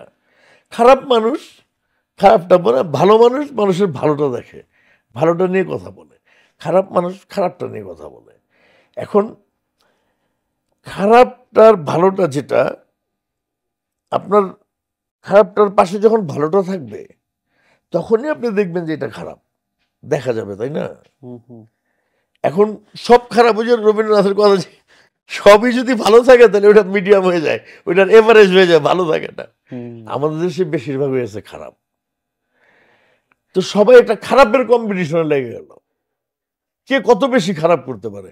আমার নিজের দেখা আওয়ামী লীগের লোকজন, বিএনপির সময় বিএনপির লোকজনও তাই ছিল কিছুটা, আওয়ামী লীগেরটা একটু বেশি আর কি। বিএনপিও যে দুধের দোয়া তা তো না, তাই না? তারাও তো ওই যে কি কয় নিজের পছন্দের মতো লোক যে রাখলো তত্ত্বাবধায়ক সরকারে, লগি বৈঠা হইলো যখন 1/11 না, তাই না? তো বিএনপি রং করছে হয়েছে, আওয়ামী লীগ রং করছে, বিএনপি করতে পারে নাই, এখন ক্রেডিট নিয়ে বসে আছে। নির্লজ্জ তো। খালেদা জিয়া, শেখ হাসিনা, সরি খালেদা জিয়া আর তারেক জিয়া ডেফিনেটলি তারা বোঝে হয়তো তাদের করার কিছু নাই। দেখেন বিএনপি কি বলতেছে আওয়ামী লীগের পক্ষে, এইটা চায় না ওইটা চায় না। বাই দ্য ওয়ে, আমাদের দেশে এই যে পলিটিশিয়ানরা আগে বলতো আওয়ামী লীগ আর বিএনপির একজন ছাড়া আরেকজন চলতো না, জামাই বউয়ের মতো ছিল। আওয়ামী লীগ ক্ষমতা থাকলে আওয়ামী লীগ বিএনপির দোষ দিত, মানে যখন আওয়ামী লীগকে বলে তোমরা এটা খারাপ করতেছো, এটা ঠিক না, ওরা তখন কি বলতো এটা ঠিক আর সঠিক আর রংটা নিয়ে আলোচনা করতো না, বলতো বিএনপিও করছে এই সময় এতটা। মানে it's a logic that BNP wrong করছিল তো আমরাও করতে পারি। আপনি দেখেন আমাদের ওই দিন আপনাকে বললাম না যে আমাদের অনেক গুণ আছে এরকম যেটা অনেক জাতিতে নাই। আপনি দেখেন বাংলাদেশে একজন রিক্সাওয়ালা, আমার কাছে সবচেয়ে আশ্চর্য লাগে আমাদের জাতির মানুষজন যদি এখনো ডেমোক্রেসি রিফর্ম না করে আমার কিচ্ছু যাবে আসবে না। আমি এই দেশে ভিভিআইপি মতো আছি, আই ডোন্ট কেয়ার। আমি এই দেশের মিনিস্ট্রি, এই দেশের রাষ্ট্রপতি আমাকে চেনে, বাট আমার কাছে আমার দেশ। কিন্তু আমাদের দেশের লোক যদি এখনো ঠিকটা না করে, এটা অনেক বড় একটা সমস্যা হয়ে যাবে, প্যাথেটিক। কারণ হলো কি, আমরা একটা কিছু করতে পারি জায়গা মতো কিন্তু রাখতে পারি না ঠিক মতো। ডেমোক্রেটিক রিফর্মটা যেটা আপনি যেটা করলেন, সরি আমি আপনাকে আন্ডার এস্টিমেট করছিলাম প্রথম, বাট লোকজন যেইভাবে রেসপন্স, আমি অনেক ফোন কল পেয়েছি, অনেক কথা। মানে আমি হলাম সেই লোক, আমরা শুধু কথা বলি না টক শোতে, এই জন্য আমাকে টক শোতে পান না, আমরা করি কাজ। আমি চাই আপনার মাধ্যমে এবং সবার মাধ্যমে এই দেশে আমাদের একটা সুযোগ দেওয়া হোক, আমরা প্রেজেন্টেশন দিব বাংলাদেশে গিয়ে। যেই দেশ আমাকে কেরানির চাকরি দেয় নাই, আমি আরেক দেশকে রিপ্রেজেন্ট করব বাংলাদেশে এবং ঠিক করে দেব বাংলাদেশ। আমরা কন্ট্রাক্ট এগ্রিমেন্ট হবে, সবকিছু হবে, আমরা সব সেট করে ডামি ইলেকশন করব, ডামি ইলেকশন করে দেখাবো সবাইকে ঠিক আছে কিনা, তারপরে ডিসাইড করবেন। আমি আমি যেটা আপনি বুঝতে পারছেন, আমরা সবকিছু ঠিক করে, আমরা ডাটা সেন্টার সবকিছু ঠিক করে ইলেকশন, আমরা ডামি ইলেকশন 2-3টা করলাম। যত নিন্দুক আছে সবাই আসুক, যত ফল্ট ফাইন্ডার আছে। আপনি চেনেন একজন লোককে, যে আপনার নাম বলবো না, তাকে যদি আপনি যে কোনো জিনিস দেখান, হ্যাঁ একটা ভালো সুন্দর জিনিস দেখালেন, সে কি করবে জানেন? সে ওই জিনিসের মধ্যে ম্যাগনিফাইং গ্লাস দিয়ে খুঁজে একটা খুদ বাই করবে। আপনি এরকম ম্যাগনিফাইং গ্লাস হলে 100 জনকে লাগাইবেন আমাদের ইলেকশনের প্রসেস, আমরা ঠিক করে দিব, করার পরে খুদ বাই করুন। আমাদের দেশে আমাদের কালচার এত রিচ। দেখেন এরকম কিছুর পরে যদি ঠিক না হয় বাংলাদেশ, আমরা যদি আগের রাস্তায় হাঁটি, তাহলে মানে আই ডোন্ট নো, আমার কোনো জবাব কথা আমি খুঁজে পাচ্ছি না। এরকম একটা রেভুলেশন যে দেশে হয়, তারপরে যে দেশে পলিটিশিয়ান কই ছিল, পলিটিশিয়ানরা 17 বছর সবাই আওয়ামী লীগের কাছ থেকে পয়সা খায়া বা কোনোভাবে সেটেল রয়েছে। কষ্ট পেয়েছে কে? আমাদের 2বারের প্রধানমন্ত্রী খালেদা জিয়া। লুক এট হার, তাকে হুইল চেয়ারে করে নিয়ে তাকে জেলে আটকে রাখছে, তাকে মেডিকেলে যেতে দিচ্ছে না, তাকে হুইল চেয়ারে করে কোর্টে হাজির দিতে নিয়ে যাচ্ছে। আর তখন লিফট বন্ধ করে দিচ্ছে আওয়ামী লীগের লোকজন ম্যাজিস্ট্রেট কোর্টের, দেখছেন না? সারা পৃথিবী দেখছে, সবাই দেখছে। দেশে দেখছে বিএনপির লোক কই ছিল তখন। আজকে নেতাগিরি করে চোর, আওয়ামী লীগ যেমন চোর, বিএনপিও চোর। তারা কোথায় ছিল? তাদের খালেদা জিয়ার মতো অসহায়, আমাদের সবাই আমরা দেখে কি কষ্ট পাইছি। দুইবারের প্রধানমন্ত্রী মহিলা, তাকে এইভাবে মানে লিফট বন্ধ করে দিচ্ছে, মানে কি একটা অবস্থা। হুইল চেয়ারে নিয়ে তাকে নিচে দাঁড়ায় আছে। দুইবারের প্রধানমন্ত্রী, ওনার বেল হয় না, উনি কি পালায় যাবে? কোথায় ছিল বিএনপি তখন? এক ওই যে কি জানি, যে ওই এক হিন্দু পুরোহিত কি জানি, চিন্ময় চিন্ময় চিন্ময় চিন্ময় হ্যাঁ, তো ওই চিন্ময়ের জন্য তার ওই যে সমর্থকরা কোর্টে গিয়ে দাঙ্গা ফেসাদ, একজন লোক মেরে ফেললো, একজন লয়ার মেরে ফেলছে। বিএনপি কি খালেদা জিয়ার জন্য এটুকু করতে পারছে? আজকে আসছে ক্রেডিট নিতে। আমার তো মনে হয় যে কাদের টাদের পলায় আছে ফখরুলের বাড়িতেই। বলছিল না ফখরুল সাহেবের ওখানে গিয়ে উঠবো, নাহলে দিনাজপুরের, আই এম শিওর। কারণ এমন জায়গায় কাদের পলায় আছে এরা, যাদের পাওয়া যায় না, যেখানে কেউ খুঁজবে না। ফখরুলের বাসায় কেউ খুঁজবে না। এরকম ফখরুল টাইপের যারা আছে তাদের বাসায় খুঁজেন পেয়ে যাবেন। দে আর অল করাপ্টেড। বললাম না, ওই দেশে আমি কেরানির চাকরি পাই নাই, আরেক দেশে এসে আমরা সোনা ফলা দিছি। লজ্জা করে না এইসব পলিটিশিয়ানদের যে অ্যাডমিনিস্ট্রেশন চালাইছে? আজকে আমাকে নিয়ে টানাটানি এই দেশের রাষ্ট্রপতি সুদ্ধা 24 ঘন্টা বডিগার্ড দিয়ে দিছে আমার পাশে, আমার বাড়ির সিকিউরিটি দিয়েছে সরকার। লজ্জা করে না আমাদের দেশের পলিটিশিয়ানদের? আচ্ছা, নির্বাচন নিয়ে যে একটা কথা হয়, ওই যে নির্বাচিত সরকার না, প্রফেসর ইউনূসের সরকার নির্বাচিত সরকার না, কারা বলতেছে? পলিটিশিয়ানরা না? লজ্জা করে না এদের কথা বলতে? আন্দোলনের সময় কই ছিল? 17 বছর যে আওয়ামী লীগ এইসব চালাইছে, কই ছিল তখন? বিপ্লব হলো ছাত্র জনতার মাধ্যমে, আইসা পড়ছে ক্রেডিট নিতে। নির্বাচন মানেটা কি তারা বোঝে আমাদের পলিটিশিয়ানরা? আই এম সরি, মানে হয়তো আমি একটু ইমোশনালি হয়ে গেছি, বাট হোক, ইমোশন অনেক দামি জিনিস। যখন আমাদের দেশে 17 বছর এই যে হইলো, ইলেকশন মানেটা কি? ইলেকশন মানে হলো পাবলিকের ওপিনিয়ন, রাইট? ব্যালট পেপারে পাবলিক ওপিনিয়ন দিচ্ছে, লুকায় দিতেছে, যাতে কেউ জানতে না পারে কে কোন পার্টির ভোট দিচ্ছে, তাই না? জানলে জিতা পার্টি আর হারা পার্টির ভোটারদের মধ্যে ঝামেলা হইতে পারে, রিভেঞ্জ হইতে পারে। এখন এটা নির্বাচন না, যেখানে রেগুলেশনে ছাত্র জনতা লক্ষ লক্ষ মানুষ রাস্তায় নাইমা এসে রায়টা দেয়, পাবলিকের রায় তো মেইন। তারা এসে যখন রায়টা দিচ্ছে রাস্তায় নেমা, তারা ভয় নাই যে তারা এই পক্ষে না এই পক্ষে, গুলির সামনে তারা এই রায়টা কি নির্বাচনের চেয়ে বেশি না? কে চায় নির্বাচন? কোন চায় সে নির্বাচন? রক্ত দিয়ে যে ভোট দিছে মানুষ, রাস্তায় নেমে এসে যে ভোটটা দিল মানুষ, এটা তো ভোটের চেয়ে বেশি না? কাউরে ভয় না পায়, গুলিকে ভয় না পায় রাস্তায় নেমে আসছে।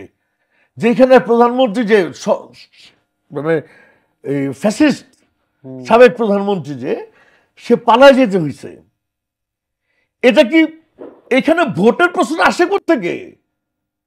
আমি প্রায় $3 মিলিয়ন বাংলাদেশের ব্যাংকিং চ্যানেল নিয়ে গেছি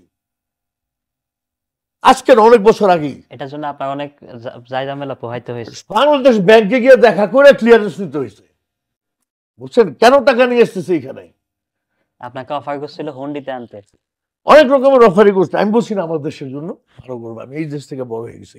আমার মা বলছে পারলে মারা যাওয়ার আগে পারলে দেশের জন্য কিছু করিস। আমার মার জন্য কিচ্ছু করতে পারিনি। দেশপ্রেমের কথা বলা ছোট লোক। শুনেন, ওই যে পিনাকি ভট্টাচার্য করে একজন লোক আছে না, উনি কিন্তু অনেক কথা বলে। ওই যে জয় বাংলা করে দিবে বলো না, আই লাইক ইট। জয় বাংলা এতটুকু হওয়ার পরেও বিএনপি আর কারোর শিক্ষা হইতেছে না, বলে আওয়ামী লীগ আসবে ইলেকশনে, আমরা কারা বাদ করার। আরে তুমি এই ইলেকশন নিয়ে কথা বলার কে? এইটা তোমার জিজ্ঞেস করার নাকি আমি জিজ্ঞেস করলাম? যাও, ফকিন্নির দল, চোর। কোথায় ছিল 17 বছর? দেশ ধ্বংস হয়ে গেছে। বাচ্চা, দুধের বাচ্চা পোলাপান যাদেরকে বলে, এই বাচ্চা পোলাপান রাস্তায় নামছে, সেখান থেকে শুরু। তারপরে গার্জিয়ানরা নামছে, টিচাররা নামছে, লাস্টে সাবেক সেনাপ্রধানরা নামছে, সব মানুষ আসছে। ওরা পারলো না 17 বছরে কিছু করতে।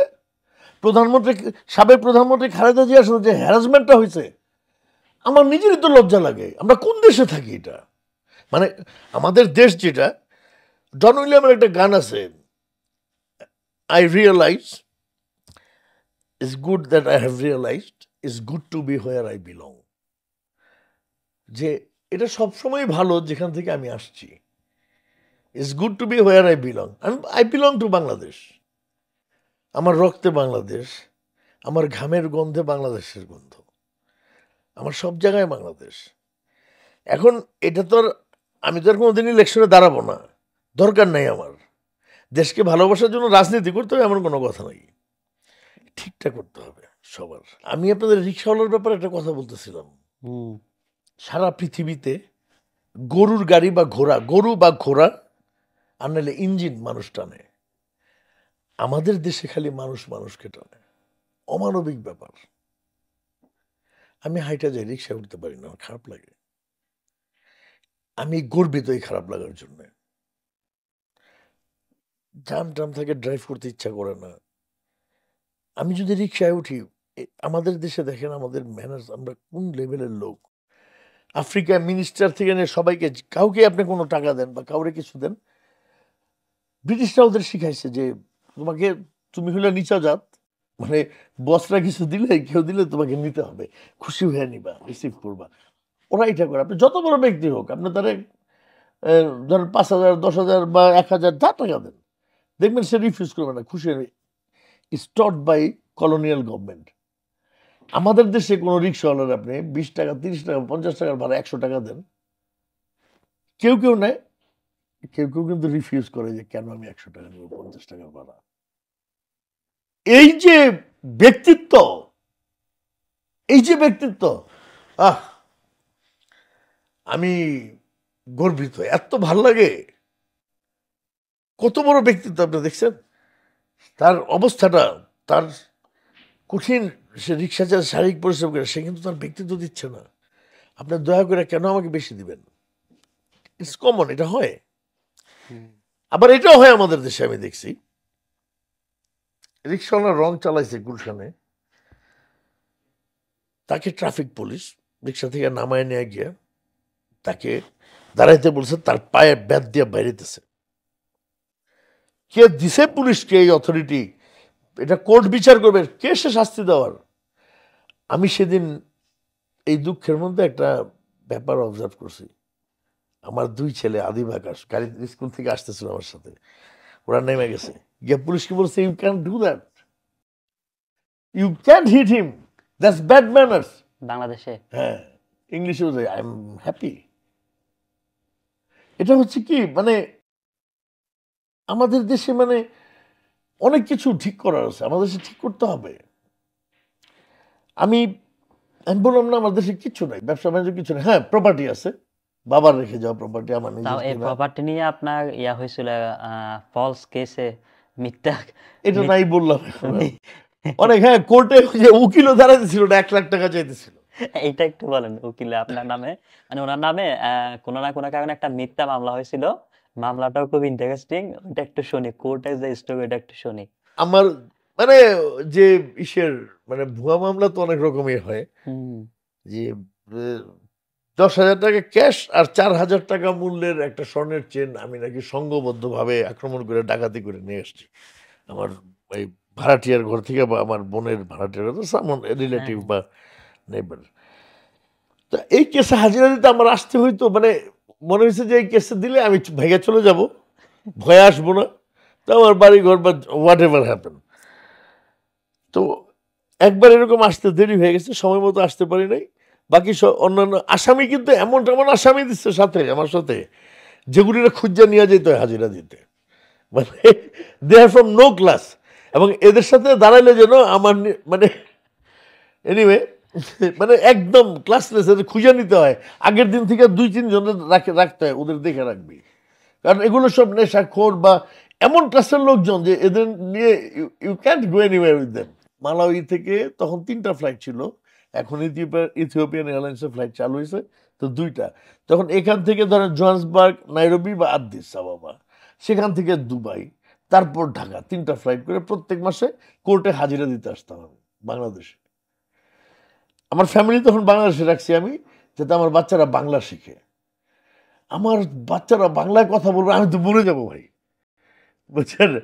তো আমাকে সবাইকে নিয়ে বাংলাদেশে আমি থাকতেই হবে, এখানে primary education has to be here. High স্কুলে ছিল বড়রা, সবাই বাংলা বলে, কিন্তু আমার ছেলেরা, আমার ওয়াইফ তো বাঙালি না, পর্তুগিজ অরিজিন, তো ওই জন্য এটা আরো বেশি জরুরি ছিল। তো সেও শিখছে, ভালোই বলে। বাট এনিওয়ে, ওই কোর্টের তো সকালে ফ্লাইট থেকে নেমেই অ্যারেঞ্জ করা ছিল, আমার ড্রাইভার গাড়ি নিয়ে আমাকে কোর্টে নিয়ে গেল। তো যে উকিলের দাঁড়ানোর কথা সে নাই, তার আরেকজন আছে, সে বলতেছে আপনি তো মিস করছেন, ওই যে আরেকটা হাই ক্লাস ম্যাজিস্ট্রেট কোর্ট আছে আরেকটা, যেখানে যেতে হয় এইগুলো। বলছে এইখানে তো আপনার তো ভিতরে নিয়ে যাবে, বেল দিবে না, আপনার ওয়ারেন্ট হয়ে গেছে, আপনার হাজির হন নাই, তো এখন তো আপনার ভিতরে নিয়ে যাবে, তো এটা কন্ট্যাক্ট করতে হবে, না তো আপনার ভিতরে নিয়ে যাবে। আচ্ছা, কন্ট্যাক্ট করলে কত? বলে 1 লাখ টাকা লাগবে, 1 লাখ টাকা লাগবে, ম্যাজিস্ট্রেটের সাথে নাকি কন্ট্যাক্ট করতে হবে। তা আমি বললাম আচ্ছা, 500,000 টাকা চার্জ করে উকিলরা এই পুট আপ দিতে এটার, আর আমি অন্যায়টা কি করলাম? প্রত্যেক মাসে আসছে এত দূর থেকে, কাজে আটকাই গেছিলাম, ফ্লাইট ডিটেলস সেরকম যা ছিল সেরকম হয় নাই, আটকাই গেছে, এই জন্য আসতে পারে, এটা কি কোর্ট বুঝবে না? আরে ভাই, কোর্ট বুঝবে পরে, মানে অনেক কাহিনী। 1 লাখ টাকা লাগবে। আমি বললাম ভাই 50,000 টাকা পর্যন্ত বললাম, 50,000 টাকা রাজি হয় না। তখন আমার ওয়াইফকে বলা ছিল আগে থেকে, আমি বলে রাখছিলাম আমার plan B plan C ready থাকে প্রত্যেক জিনিসেই। 1 লাখ বড় হয়েছি ভাই, মানে বড় হয়েছি মানে কর্মজীবনে 1 লাখ, কেউ নাই তো এখন, বাঙালি ছিল না কেউ। তো সবসময় প্ল্যান বি সি ডি, আপনি যখন খুব কঠিন অবস্থায় থাকবেন আপনার অনেক শক্ত হয়ে যাবেন আপনি, আর কি আরো স্ট্রং হয়ে যাবেন। আমি আমার ওয়াইফকে ফোন করে বললাম, শোনো, ইনকেস আমাকে বেল না দিয়ে যদি ভিতরে নিয়ে যায়, আমি তোমাকে ইনফর্ম করব, তুমি বলো আচ্ছা তুমি যা করার তুমি জানো তো? বলে যে হ্যাঁ। আমি বললাম তুমি সব বাচ্চাদের নিয়ে প্রেস ক্লাবের সামনে গিয়ে হাঙ্গার স্ট্রাইক করবা, ব্যানার যেটা লিখতে হবে অমুককে বলবো, তাদেরকে বলা আছে তারা করে দিবে। ওখানে যাবা, আত্মীয় স্বজন সবাইকে ফোন দিবা, সবাইকে ফোন দিবা, আর হাঙ্গার স্ট্রাইক করবা, মানে অনশন করবা সব বাচ্চাদের নিয়ে প্রেস ক্লাবের সামনে, যে আমাদের সাথে অন্যায় হচ্ছে। মনে আছে তো? এটা ঠিক আছে তো? হ্যাঁ ঠিক আছে, ওকে। বলো যে is there any chance like that? বলছি কি হয়েছে তোমার, এরকম কিছু হওয়ার সুযোগ আছে নাকি? আমি বললাম হতেও পারে, আই এম চ্যালেঞ্জিং সামথিং। তো এরা বলছে, উকিলরা বলছে আপনার পুট আপ দেওয়া হয়েছে সবার আগে, আপনাকে কিন্তু প্রথম ডাকবে, এখনো রাজি হন 1 লাখ টাকা বললেও করা যেতে পারে। তো আমি কি দুনিয়ার মধ্যে আরেক দেশে একটা কোম্পানি চালাই আমি বুঝি না? এখন আমি 1 লাখ টাকা রাজি হইলে ম্যাজিস্ট্রেট অলরেডি উঠতেছে, ওখানে ও কই গিয়ে কন্ট্রাক্টটা করবে? পুরা ভুয়া না? ম্যাজিস্ট্রেট উঠে গেছে, কন্ট্রাক্টটা করবে কেমনে? তো আমি বলছি লাগবে না, যান। তাছাড়া ডাকলে কি হবে, আমি দেখবো না, আমার ডিসিশন তো ফাইনাল হয়ে গেছে। তো ডাকছে, আমি উঠছি। তো ওইটা বলতেছে যে, বলে আপনার উকিল কোথায়? পেশকার জিজ্ঞেস করছে আপনার উকিল কোথায়, যে ক্লার্ক থাকে। আমি বললাম আমার উকিল নাই, আমি কথা বলবো, আমি কথা বলতে পারবো, এক্সপ্লেন করতে পারবো, আই বিলিভ দ্যাট আমি যথেষ্ট শিক্ষিত লোক এটা করার জন্য। তো বললো না না, আপনার তো উকিল লাগবে। আমি বললাম আমাকে একটু সুযোগ করে দেন, স্যারের সাথে আমি কথা বলি। তো এর মধ্যে অপোজিশনের উকিল দাঁড়ায় বলছে তো সন্ত্রাসী, সে সংঘবদ্ধভাবে আক্রমণ করে 10,000 টাকা ক্যাশ আর 4,000 টাকা মূল্যের চেন ডাকাতি করে ছিনতাই করে নিয়ে গেছে, এই সে এরকম। তো তার কথা শেষ হওয়ার পরে আরো অনেক লয়াররা বসে আছে আর কি, ওখানে পরের কেসগুলো অ্যাটেন্ড করবে তারা, সামনে বসা চেয়ারে ভরা লয়ার এরা। তো আমি তো ফ্লাইট থেকেই গেছি পুরো ওখানে। তা আমি বললাম যে আমার সুযোগ আসছে যখন আর কি, তো পেশা বলছে আপনার উকিল কোথায়? ওই লয়ার বলতেছে, অপোজিট লয়ার বলছে দেখেন কোনো উকিল পর্যন্ত দাঁড়ায় না এর জন্য। সে এতটা অপরাধী। সে ওই উকিল কিন্তু মানুষকে বলতো সে ইন্ডিয়ার লোক, ওই প্রাণ নাচ না কি জানি নাম। তো আমি বললাম আমি নিজে কথা বলবো, আমাকে সুযোগ করে দেন। তো পেশকার বারবার তখন ম্যাজিস্ট্রেট বললেন যে আপনি বললেন। তো আমি তাকে বললাম যে ইওর অনার, প্রথমত আমি আগে কেন আসতে পারি না এই সময় মতো, আমি প্রত্যেক মাসে এসে হাজিরা দিই, আমি থাকি আফ্রিকার মালাউইতে। আমার বিজনেস ওখানে, আমাকে 3টা ফ্লাইট করে আসতে হয়। তো ঠিক মতো ফ্লাইটের টাইমিং সব কিছু হয় নাই, এই জন্য আমি আসতে পারি নাই। এখানে আমার বোর্ডিং পাসের কপি, এখানে আমার পাসপোর্ট, আমার টিকিট সব এখানে আছে। দেখেন আজকে সকালে আমি এয়ারপোর্টে নেমে সোজা আদালতে এসেছি, আমার বাসায় যাইনি। Because I M A loyal citizen, আমি আইনকে শ্রদ্ধা করি। তো ওই যে ক্লার্ক নিয়ে ম্যাজিস্ট্রেটকে দিচ্ছে, দেখতেছে যে আমি বললাম যে এরকম না যে আমি দেশে থেকে আসি নাই, আমি আজকে সকালের ফ্লাইটে আসছি এমিরেটসে। তো বোর্ডিং পাসটা সব কিছু দেওয়া হইলো, পাসপোর্ট, তারপরে ইসের। তারপর বললাম যে এই উকিল যে বলতেছে, এই লোকটার প্রতি আমার খুব সিম্প্যাথি হয়। সে একটা চরম মিথ্যাবাদী, যার লজ্জা নাই, আদালতে মিথ্যা কথা বলে। বলে আপনি পয়েন্টে কথা বলেন। যেটা আমি বললাম, এখানে হচ্ছে আমার ব্যাংকিং চ্যানেলে এই দেশে আমি প্রথম ব্যক্তি যে সার্ভিস এক্সপোর্ট করলাম। মালাউইতে কাজ হয়েছে হুয়াওই টেকনোলজি, চায়নার সাথে আমার জয়েন্ট ভেঞ্চার। আমি 70% পেমেন্ট আমার দেশে নিয়ে এসেছি, প্রজেক্ট অন্য দেশে। এই দেশ থেকে একটা বুতাম যায় না, একটা সুতা যায় না, একটা শার্ট যায় নাই, খালি আমার মেধা গেছে, তারে গেছে। এই দেশে আমার আমি ব্যাংকিং চ্যানেলে টাকা নিয়ে আসছি, হুইচ ইজ ওভার 2 মিলিয়ন, মানে প্রায় $23 লাখ তখন পর্যন্ত। এইখানে সব ব্যাংকের সার্টিফিকেট ইজ হিয়ার। তখন ওই যে অন্যান্য উকিলরা বসা, তারা ক্যালকুলেটর শুরু করলো, হিসাব করতেছে, বলে ও মাই গড, বিভিন্ন ধরনের কথা হইতেছে। তা আপনার কি মনে হয় ইওর অনার যে 10,000 টাকা ক্যাশ আর 4,000 টাকার চেন, গোল্ডেন চেন মিলে 14,000 টাকা ডাকাতি করতে যাব আমি, যার কাছে এই পরিমাণ টাকা আছে? আমার ফিক্সড ডিপোজিট আছে প্রায় 6 কোটি টাকা, যেটা আমি ধরি না, পুরো আছে। আমার এফসি অ্যাকাউন্টে আছে, দেখেন এই যে ব্যাংকিং চ্যানেল সব নিয়ে দেখাচ্ছে আর কি। 23 লাখ স্ট্যান্ডার্ড চার্টার্ড ব্যাংক ছিল, 2.3 মিলিয়ন, মানে $23 লাখ মতো তখন বলতো। তো আমি বললাম, এটা বিশ্বাসযোগ্য হয় যে আমি এই টাকার জন্য যাব? আমি এর চেয়ে অনেক বড় টাকা জাকাত দিই। আর একটা জিনিস আমি বুঝতে পারলাম, এই কত বছরে আমার যে এক্সপিরিয়েন্স হয়েছে ইওর অনার, এই দেশের মানুষরা প্রবাসীদের চায় না, খালি প্রবাসীদের টাকা চায়। ম্যাজিস্ট্রেট কি করলো জানেন? বলতেছে স্থায়ী জামিন মঞ্জুর করা হইলো, মানে আর হাজিরাই দিতে হইব না। ওই যে 1 লাখ টাকা চাওয়া ওগুলি দৌড় হয়েছে। কি, আমার মা ছোটবেলায় শিখেছে যে অন্যায়কারী যত বড় হোক, ন্যায়ের সামনে সে সবসময় ছোট। এখন অন্যায়কারীরা জিতে যায় কখন জানেন? যখন ন্যায় ভয় পায় সামনে দাঁড়ায় না, সে মনে করে সে ছোট, এরকম আন্ডার এস্টিমেট করে আর কি নিজেরই নিজে। জীবনে বড় হইতে হইলে খালি সাহস লাগে, আর কিচ্ছু লাগে না, বাকি সব এমনি চলে আসে। 2003-এ মালাউইতে আপনার নিজের কোম্পানিটা শুরু হয়, তারপর থেকে আস্তে আস্তে বেড়ে ওঠা। এখানে আপনার কোম্পানিতে আপনি এখন যে সার্ভিসটা দিচ্ছেন, একটু জাস্ট শর্টলি যদি গত ভিডিওতে আপনারা অনেকেই শুনছিলেন, তাও এই ভিডিওতে হয়তো বা প্রথমবার ওনাকে দেখছেন বা ওনার সম্বন্ধে জানতেছেন, আপনাদের জন্য জাস্ট জানতে চাওয়া। এই দেশের যে গভর্নমেন্টের যে ইনফ্রাস্ট্রাকচারটা, সরকারি ইনফ্রাস্ট্রাকচারটা, এটা হচ্ছে ক্যাপিটাল হিল ডাটা সেন্টার, মানে মন্ত্রীপাড়া যেটা। এখানে ক্যাপিটাল হিল আপনি দেখছেন, সব মন্ত্রণালয় কিন্তু একটা বিল্ডিং এর, একটা শহরের ভিতরে, শহরের মধ্যে একটা ছোট শহরের মতো, ওখানে আটকানো। এই গভর্নমেন্টের ডাটা সেন্টার, সব মিনিস্ট্রি এখান থেকে লিঙ্ক হয়। তা এখান থেকে হচ্ছে যে ক্যাপিটাল হিল ডাটা সেন্টার থেকে ফাইবার অপটিক লাইনে কানেক্ট হচ্ছে প্রত্যেকটা ডিসি, ডিস্ট্রিক্ট কাউন্সিল। আর ডিস্ট্রিক্ট কাউন্সিল থেকে লাস্ট মাইলগুলো, district education office, district police, hospital সব, তারপর স্কুল, হাই স্কুল, সব কিছু, এটা হলো লাস্ট মাইল। তো লাস্ট মাইল কানেক্ট করে আমরা ফাইবার অপটিক কেবল দিয়ে কানেক্ট করে, সেটা আমরা ডিসিতে আমরা যে গোয়ান গভর্নমেন্ট ওয়াইড নেটওয়ার্ক, তো ওটাতে আমরা ওখান থেকে ক্যাপিটাল হিলে যাচ্ছে। আর এই যত অফিসগুলো আছে কানেক্টেড ফাইবার নেটওয়ার্ক যাচ্ছে, সেখানেই এক্সট্রা করে গভর্নমেন্টের জন্য আলাদা করে, সরি পাবলিকের জন্য, গভর্নমেন্ট ইউজের জন্য আছে, আর পাবলিকের জন্য ফ্রি ওয়াইফাই জোন রাখা হয়েছে। ওই এলাকায় যে কেউ আসলেই ফ্রি ইন্টারনেট ইউজ করতে পারবেন 24 ঘন্টা, এটা সারা দেশেই, সারা দেশে। এটাই ওয়ার্ল্ড ব্যাংকের প্ল্যানটা, এবং এটা আমরা খুব ভালো করে, বাংলাদেশে ফ্রি ওয়াইফাই জোন কিছু আছে দেশের ভিতরে? আমার জানা মতে না, হয়তো বা থাকতেও পারে, আপনারা অবশ্যই কমেন্ট করে জানাবেন কে কোথায় আছে। এই প্রজেক্টে দেখেন কত সুন্দর একটা প্রভিশন রাখা হয়েছে, যে এখানে ডাটার বান্ডের অনেক বেশি দাম।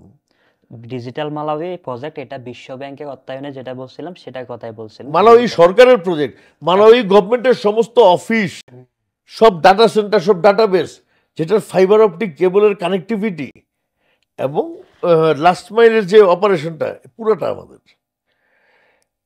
আমি যখন কোম্পানি শুরু করেছিলাম আমার ড্রিম এত বড় ছিল না, আমার ড্রিম যেটুক ছিল সেটা অনেক আগে পার হয়ে চলে আসছি।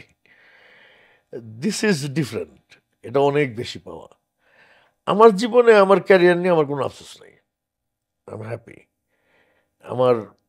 আমি এই দেশের লোকজনের মানে আমি খুব ওয়েল রেসপেক্টেড এই দেশের। I enjoy lot of honour and dignity, social dignity and in the government system.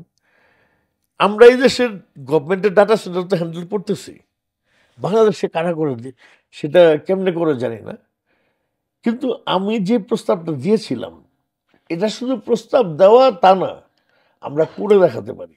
আপনার প্রস্তাবটা একটু আবার একটু কাইন্ডলি বলবেন, এক্স্যাক্টলি কি আপনি যে ডেমোক্রেসির যে লুপহোলগুলো এটা বন্ধ করার একটা রাস্তা। শোনেন, আমি আপনাকে এক্সাম্পল দিই, কেউ মাইন্ড করলে কিছু করার নাই। আমি যেভাবে বুঝি, একজন রিক্সাওয়ালা সারাদিন কঠোর পরিশ্রম করে, একজন মাটি কাটার লোক অনেক পরিশ্রম করে, যেই বেতনটা পায়, ডেলি যে টাকাটা পায়, এই কঠোর পরিশ্রম করে সে টাকাটা খুবই কম। কারণ হলো তার পরিশ্রমটা শারীরিক পরিশ্রম, বুদ্ধি নাই, তার বুদ্ধির কোনো ইউজ নাই। যে বুদ্ধি ইউজ করে, দেখেন আমরা Bill Gates, Elon Musk brain use করে, তাই না? তার বুদ্ধি বিক্রি করে সে অনেক টাকা পায়। এখন আপনি বুদ্ধিহীন পরিশ্রমের ভ্যালুটা অনেক কম, আর পরিশ্রমের সাথে যখন আপনার বুদ্ধির প্রয়োগ থাকবে আপনার, তাহলে কি হচ্ছে, এটা অনেক হাই গ্রেড হয়ে যাচ্ছে। একটা রিক্সাওয়ালা সারাদিন পরিশ্রম করে যে টাকা পায় এটা খুবই কম টাকা পরিশ্রমের তুলনায়। আর আমরা পরিশ্রমটা কি করি? কিছুই করি না। একজন অফিসের এক্সিকিউটিভ বা কেউ যে তার ব্রেন ইউজ করে $10,000 বেতন পাচ্ছে। একজন কোনো শারীরিক পরিশ্রমের তুলনা করলে রিক্সাওয়ালা যে পরিশ্রমটা দেয় আর ওই যে সিইও যে পরিশ্রম রয়েছে, পরিশ্রম হিসাবে তেমন কিছুই না, কিন্তু সেখানে বুদ্ধির প্রয়োগ। এই জন্য স্যালারি $10,000, সাথে গাড়ি বাড়ি সবকিছু ফ্রি, হেলথ ইন্স্যুরেন্স সব ফ্রি না? তো আমরা যদি আজকের দিনে আমাদের পলিটিশিয়ানরা যেটা করতেছে, এটা হইলো তারা মানে কি এক্সাম্পল দেওয়া যায়, এটা হচ্ছে তারা মানে ওই যে রিক্সাওয়ালার মতন কাজ, মানে কিছু না বুঝেই কথা বলে আর কি, নিজের জ্ঞান যে কম এটাও বুঝে না। আরে আপনার ভিতরের মাথাটা কতটুকু আছে এটা নিজে তো বুঝবেন, কিছুই নাই কিন্তু ভিতরে, খালি গলাটা আছে। বুদ্ধি ব্যবহার করতে হবে। আমরা বুদ্ধি ব্যবহার করছি, আমি যেটা ডেমোক্রেসি সোজা ঠিক করার জন্য আমার প্রপোজালে লেখা আছে মনে হয় কনসেপ্ট নোটটাতে, যেটা হচ্ছে যে এমন ব্যবস্থা করতে হবে পলিটিশিয়ানদের 2 নম্বর টাকা কামাই করা, পলিটিক্স থেকে পয়সা ইনকাম বন্ধ করতে হবে। এটা হচ্ছে যে মানে আমরা যদি পুরা জিনিসটা অনলাইনে নিয়ে যাই, প্রত্যেকটা লোকের যে ডাটা মানে ন্যাশনাল আইডি কার্ড আছে, সেই আইডি কার্ডের এগেনস্টে একটা সিম কার্ড সে নিবে, যে সিম কার্ডটা যে ওটা রেজিস্টার থাকবে, ওই সিম ইউজ করেই সে শুধু ভোট দিতে পারবে, সব কিছু করতে পারবে। তাহলে অনলাইনে সে ভোট দিচ্ছে। যারা অনলাইনে ভোট দিতে পারবে না, ধরেন আপনার স্মার্টফোন ইউজ করে না, এরকম লোক যারা আছে সংখ্যা খুব কমই হবে। প্রত্যেকটা উপজেলাতে একটা করে ইলেকশন কমিশন আছে, ওই অফিসে গিয়ে তারা ভোট দেবে। ওইখানে বুথ থাকবে, সেখানে গিয়ে ফিঙ্গারপ্রিন্ট দিয়ে কিন্তু চেক হবে, একজনের ভোট আরেকজন দিতে পারবে না। ফিঙ্গারপ্রিন্ট দিয়ে চেক হবে, তারা ওখানে গিয়ে ভোট দিল, যে কোনো সময় 24 ঘন্টা খোলা থাকতে পারে, যার যখন সময় হলে গিয়ে ভোট দিল। আর তারপরে যারা আসে নাই রুরাল এরিয়াতে, ওইটা আইডেন্টিফাই করা যাবে, সেখানে ইলেকশন টিম চলে গিয়ে ভোট নেবে, গিয়ে মেশিন সহ নিয়ে সব কিছু নিয়ে। সিম কার্ড ছাড়া তো মোবাইল, সরি আইডি ছাড়া তো মোবাইল সিম কেনা যায় না, তাই না? এখানে তো অর্ধেক সমাধান হয়ে গেছে। এক্ষেত্রে ফিঙ্গার ছাড়া আইডি আর ফিঙ্গার ছাড়া আপনি ভোট দিতে পারবেন। কিছু কিছু ক্ষেত্রে দেখা যায় একটা এনআইডি কার্ডের এগেনস্টে একাধিক সিম কার্ড বাংলাদেশ। আপনি সব কোম্পানিতে নিতে পারেন, কিন্তু একটা নিতে হবে যেটা মেনশন করতে হবে ন্যাশনাল আইডির এগেনস্টে, যেটা দিয়ে তার ভোটার আইডি মানে ভোট চলবে, এর সাথে আর অনেক কিছু চলে আসতে পারে। অনেক কিছু মানে কি, ধরেন আপনার রেভিনিউ অথরিটি আপনি অ্যাড করে দিতে পারেন। যারা ক্লেম করতে পারছে না তার ইনকাম কত কি সবকিছু রেভিনিউ অথরিটি দিয়ে মনিটর হতে পারে। করাপশনের জায়গায় নেই। আমি একটা আমার এক্সপেরিয়েন্স শেয়ার করব। সৌদি আরবের একটা সিস্টেম, লাইক আমি একজন টুরিস্ট, আমি একটা আমার পাসপোর্টের এগেনস্টে বা ভিসার এগেনস্টে আমি একটা সিম কিনলাম সৌদি আরবে। তো এখানে আবার প্রিপেড সিম আছে, পোস্টপেড সিম আছে। প্রিপেড সিমগুলোতে আমার যতক্ষণ ব্যালেন্স থাকবে কথা বলতে পারবো, পোস্টপেডগুলোতে আমি ব্যালেন্স ছাড়াই কথা বলতে পারবো, but end of the month I have to pay. আমি এমন একজনকে পাইছি সৌদি আরবে যে কিনা টুরিস্ট ছিল, তো সে পোস্টপেড সিমগুলো একটু সস্তায় পাওয়া যায় প্রিপেডের চেয়ে, যার কারণে দোকানদার, একজন বাঙালি দোকানদার তার কাছে সিম কিনতে গেছে। সে বলে যে কম দামের মধ্যে, লাইক 100 রিয়াল বা সামথিং সিমের দাম বলছিল। তো বলে যে এত দাম কেন, আমি তো শুনছিলাম আরো কম। তো বলে যে হ্যাঁ কম দামেরও আছে, দেন এই যে এটা নিতে পারেন। তো ওই ভদ্রলোক বুঝে নাই বা চিনে নাই, তাকে ওইটা দিয়ে দিছে। তো বলে যে এটা দিয়ে all over the world you can talk, মানে সারা বিশ্বে আপনি কথা বলতে পারবেন, কোনো ধরনের লিমিটেশন নাই, খুব কম রেটে। তাকে কিন্তু বিষয়টা বোঝা যায় নাই পোস্ট পেড সিমটা কিভাবে কাজ করে। তো সে কিনছে, ওখানে সৌদি ভিতরে কথাবার্তা বলছে, দেখে যে 150 রিয়াল রিচার্জ করলে বাংলাদেশেও দেখতেছে ঘন্টার পর ঘন্টা সে কথা বলছে, লাইক প্রায় 500-600 রিয়ালের সমপরিমাণের সে টক টাইম ইউজ করে ফেলছে, অথচ তার ব্যালেন্স অত কাটা নাই। তো এখন সে হয়তো বা 20 দিন না 25 দিন পর দেশে চলে যাচ্ছে। ইমিগ্রেশনে ওখানে সে ফিঙ্গারপ্রিন্ট দেয় না ইমিগ্রেশনে এক্সিট নিতে গেলে। তো তাকে বলতেছে আপনার এখানে বাকি আছে, বকেয়া আছে। কিসের বকেয়া? বলে আপনি সিম কিনছিলেন, সিম আপনার পোস্টপেড সিম ছিল, আপনি ওইখানে যে টাকাটা খরচ করছেন ওইটা আপনি পে করেন নাই। একটা লোক এয়ারপোর্ট থেকে যাচ্ছে, সে সিম কার্ডে তার বকেয়া আছে, ওইটা তাকে ওখানে ডিটেক্ট করতেছে। এক্স্যাক্টলি। তো এইটা আমি যতটা বুঝলাম যে তাদের যে যতগুলো সরকারি যতগুলো ডিপার্টমেন্ট আছে, সবগুলো মানে একটা আরেকটার সাথে রিলেটেড, একটা ডাটাবেসে আছে। এটা আমাদের এটা করলে, এটা আগে তো সরকার ফ্যাসিলিটি ছিল, করে নাই। এটা করা যায় খুব সুন্দরভাবে। ইউনুস স্যার তো বুঝবেন। তো এই ডাটাবেস দিয়ে একটা সিম তার রেজিস্টার থাকতে হবে, যেটা এটার জন্য সরকারি এসে, এরপরে সে অন্য সিম নিলে এটা রেভিনিউ অথরিটি বা কোনো জায়গায় এটাও করা যায় যে তার প্রত্যেকটা ট্রানজাকশন সিম বা এইসবের যেটা দেখা যাবে। ট্রান্সপারেন্ট বলতে যেটা, এটা কাজে বলতে হবে, মুখে বললে হবে না। আমাদের রাজনীতিবিদ যারা আছে এরা হচ্ছে প্রাচীনকালের টাইপরাইটার। প্রাচীনকালে ছিল অপটিমা, মুনির অপটিমা টাইপরাইটার, ঠাক ঠাক ঠাক ঠাক করে মারা ওইটা। সেটা তো এখন হিস্ট্রি হয়ে গেছে, জাদুঘরে গেছে। এরাও জাদুঘরে যাওয়া উচিত, কারণ এখন হচ্ছে স্মার্টফোনের ডিজিটাল যুগ। আমি বললাম না আপনার, ফেসবুক যদি সারা দুনিয়ার অ্যাকাউন্ট রাখতে পারে, সারা পৃথিবীর, একটা দেশের ডাটা বেস হ্যান্ডেল করা যাবে না?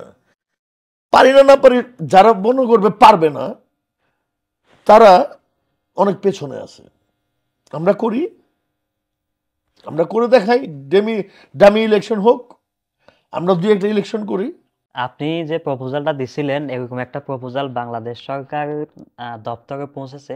এটা হয়তোবা বাংলাদেশের সরকার, বাংলাদেশের জনগণ বা সাধারণ মানুষ হয়তোবা জানতো না। তো যেই দপ্তর আপনি দিয়েছেন সেই দপ্তর গুটি কয়েকজনে হয়তোবা জানতো, কিন্তু আমার গত ভিডিওটা করার পর বাংলাদেশের অনেক মানুষ কিন্তু এটা সাক্ষী হিসেবে আছে যে এরকম একটা প্রস্তাবনা বাংলাদেশ সরকারের কাছে আসছে। মানুষ কয়েক লাখ মানুষ কিন্তু এটা সাক্ষী হিসেবে আছে, এবং অনেক আমলাও কিন্তু এটা সাক্ষী হিসেবে এখন আছে। তো এই ক্ষেত্রে দেখা যাক রেসপন্স কি আসে। যদি ভালো বা মন্দ আপনারাই জানতে পারবেন, যে এমন একটা ভালো প্রস্তাব আসছিল যেটা আমাদের সরকার নেয় নাই, বা এমন একটা ভালো প্রস্তাব আসছিল যেটা আমাদের সরকার অ্যাটলিস্ট চেষ্টা করে দেখছে। এরকম কিছু একটা হয়তো আমরা জানতে পারবো ইনশাল্লাহ। তো সর্বশেষ একটু জানতে চাইবো যে আপনি আফ্রিকায় এই মালাউইতে প্রায় 25 বছর যাবত আছেন, নিজের কোম্পানি প্রায় 22-23 বছর যাবত। এখানে আপনার স্ট্রাগল বা বড় কোনো ইস্যুস আপনার ফেস করতে হয়েছে কিনা এখানে? বড় ইস্যু একটা সময়, ধরেন প্রজেক্ট চালানোর সময় কিছু মানে আমাদের তো কোনো সাপোর্ট নাই, কিছু নাই। এখানে গুজরাটি যারা আছে, ইন্ডিয়ানরা, এরা একজন আরেকজনকে হেল্প করে, পাকিস্তানিরাও করে। তারপরে ফট করে হেল্প নেওয়ার মানে একটা আইনসম্মত হেল্প না হলে সেটা নেওয়া উচিত না। তো স্ট্রাগলটা আমার কাছে অন্যরকম হয়ে গেছে যখন মানে এ, ওই সমস্যাগুলো ছিল।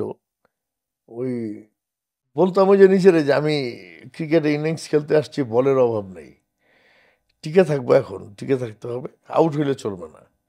একটা সময় আসবে 3 ওভারে সেঞ্চুরি করব, প্রত্যেক বলে ছক্কা মারবো, 3 ওভারে 36টা হয়, হুম, সেঞ্চুরি হয়ে যায়। বাট ততদিন আমাকে টিকে থাকতে হবে। তো এটা হচ্ছে আপনি নিজের সাথে কথা বলা, নিজেকে বোঝানো। আপনি স্ট্রাগলটাকে, যেটাকে স্ট্রাগল মনে হয় সবার কাছে, এটাকেও এনজয় করার ব্যাপার আছে। এক সময় যে কষ্টের সময়টা, সময়ে অনেক কিছুই মানে ফেস বদলায় দেয় অনেক কিছুরই।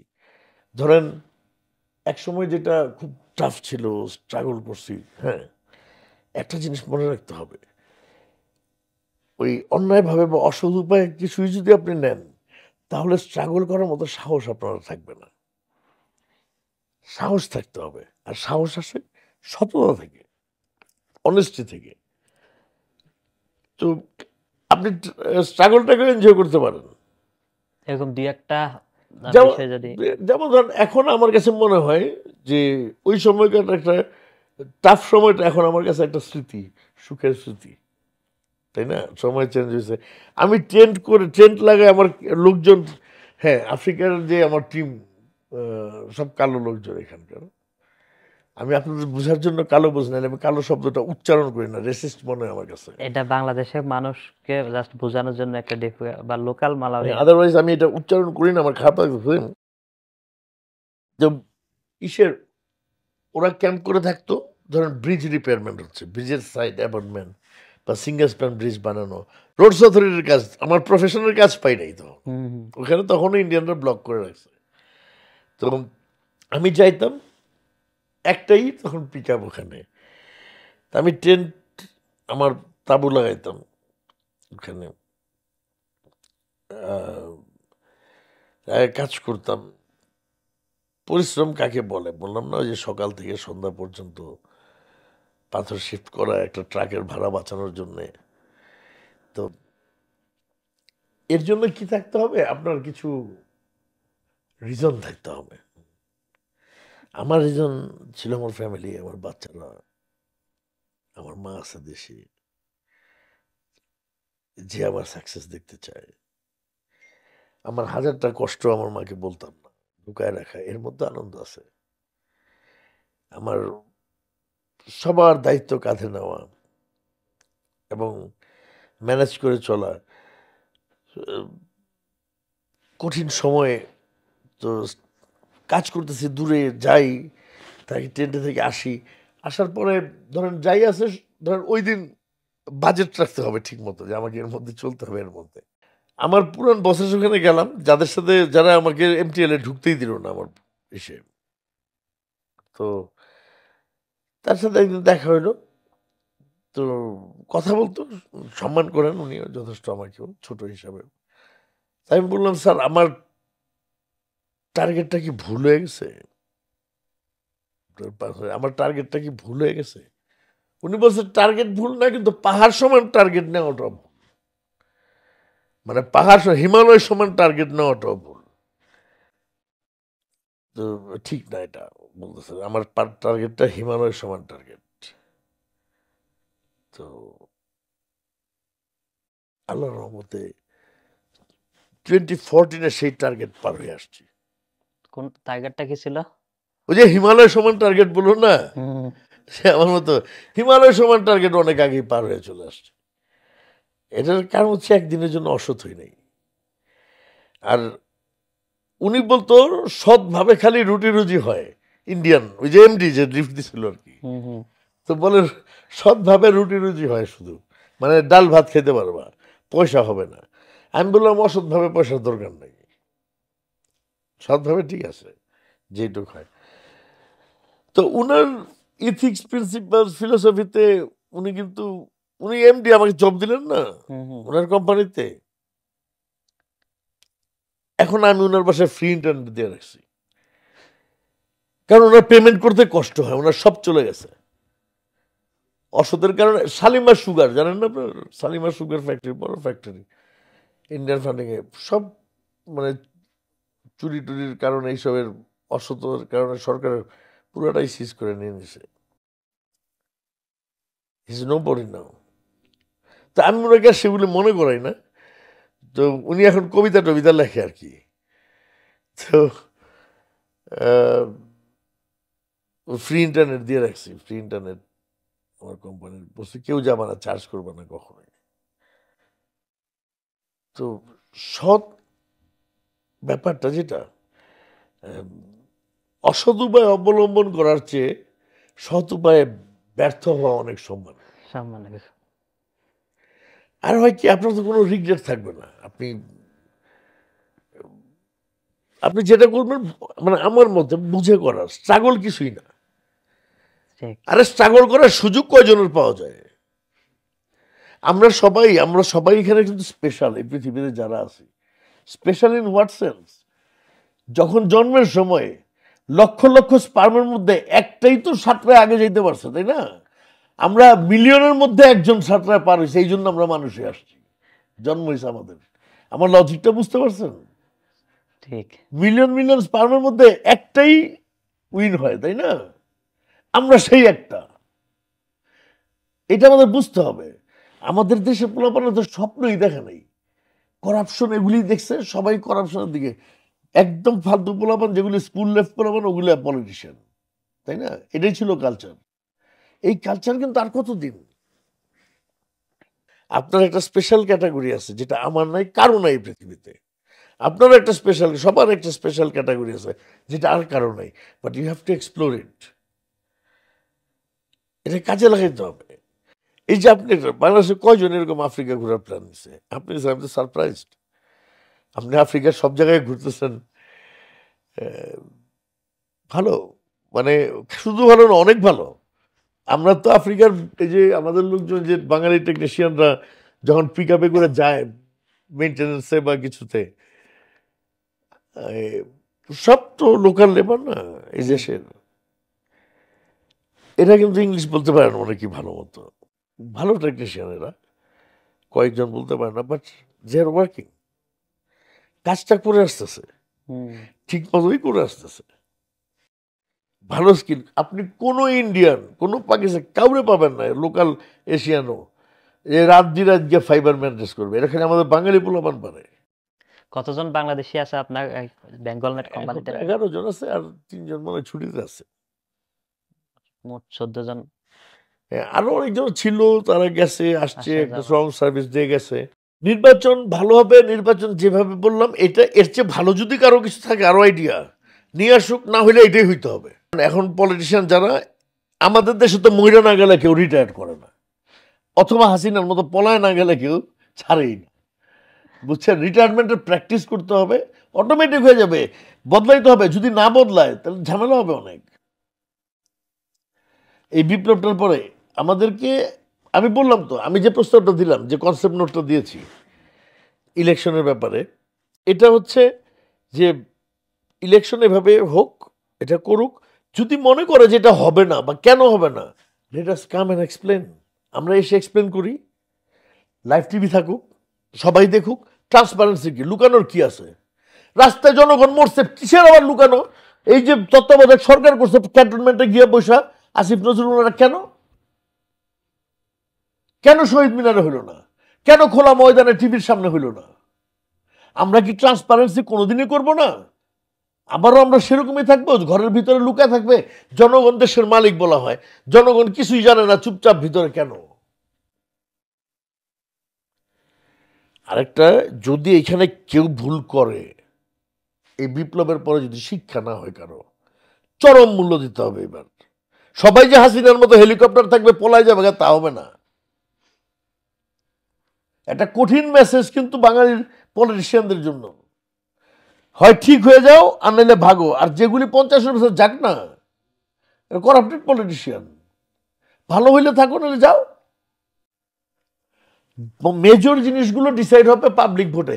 ও মেইন কনসেপ্ট যেটা, এই ভোট নিতে তো আপনার পয়সা লাগতেছে না। আর একটা সেট আপ বছরে একই খরচ, আপনার 3 মাসে একটা করে ইলেকশন করেন, অসুবিধা কি?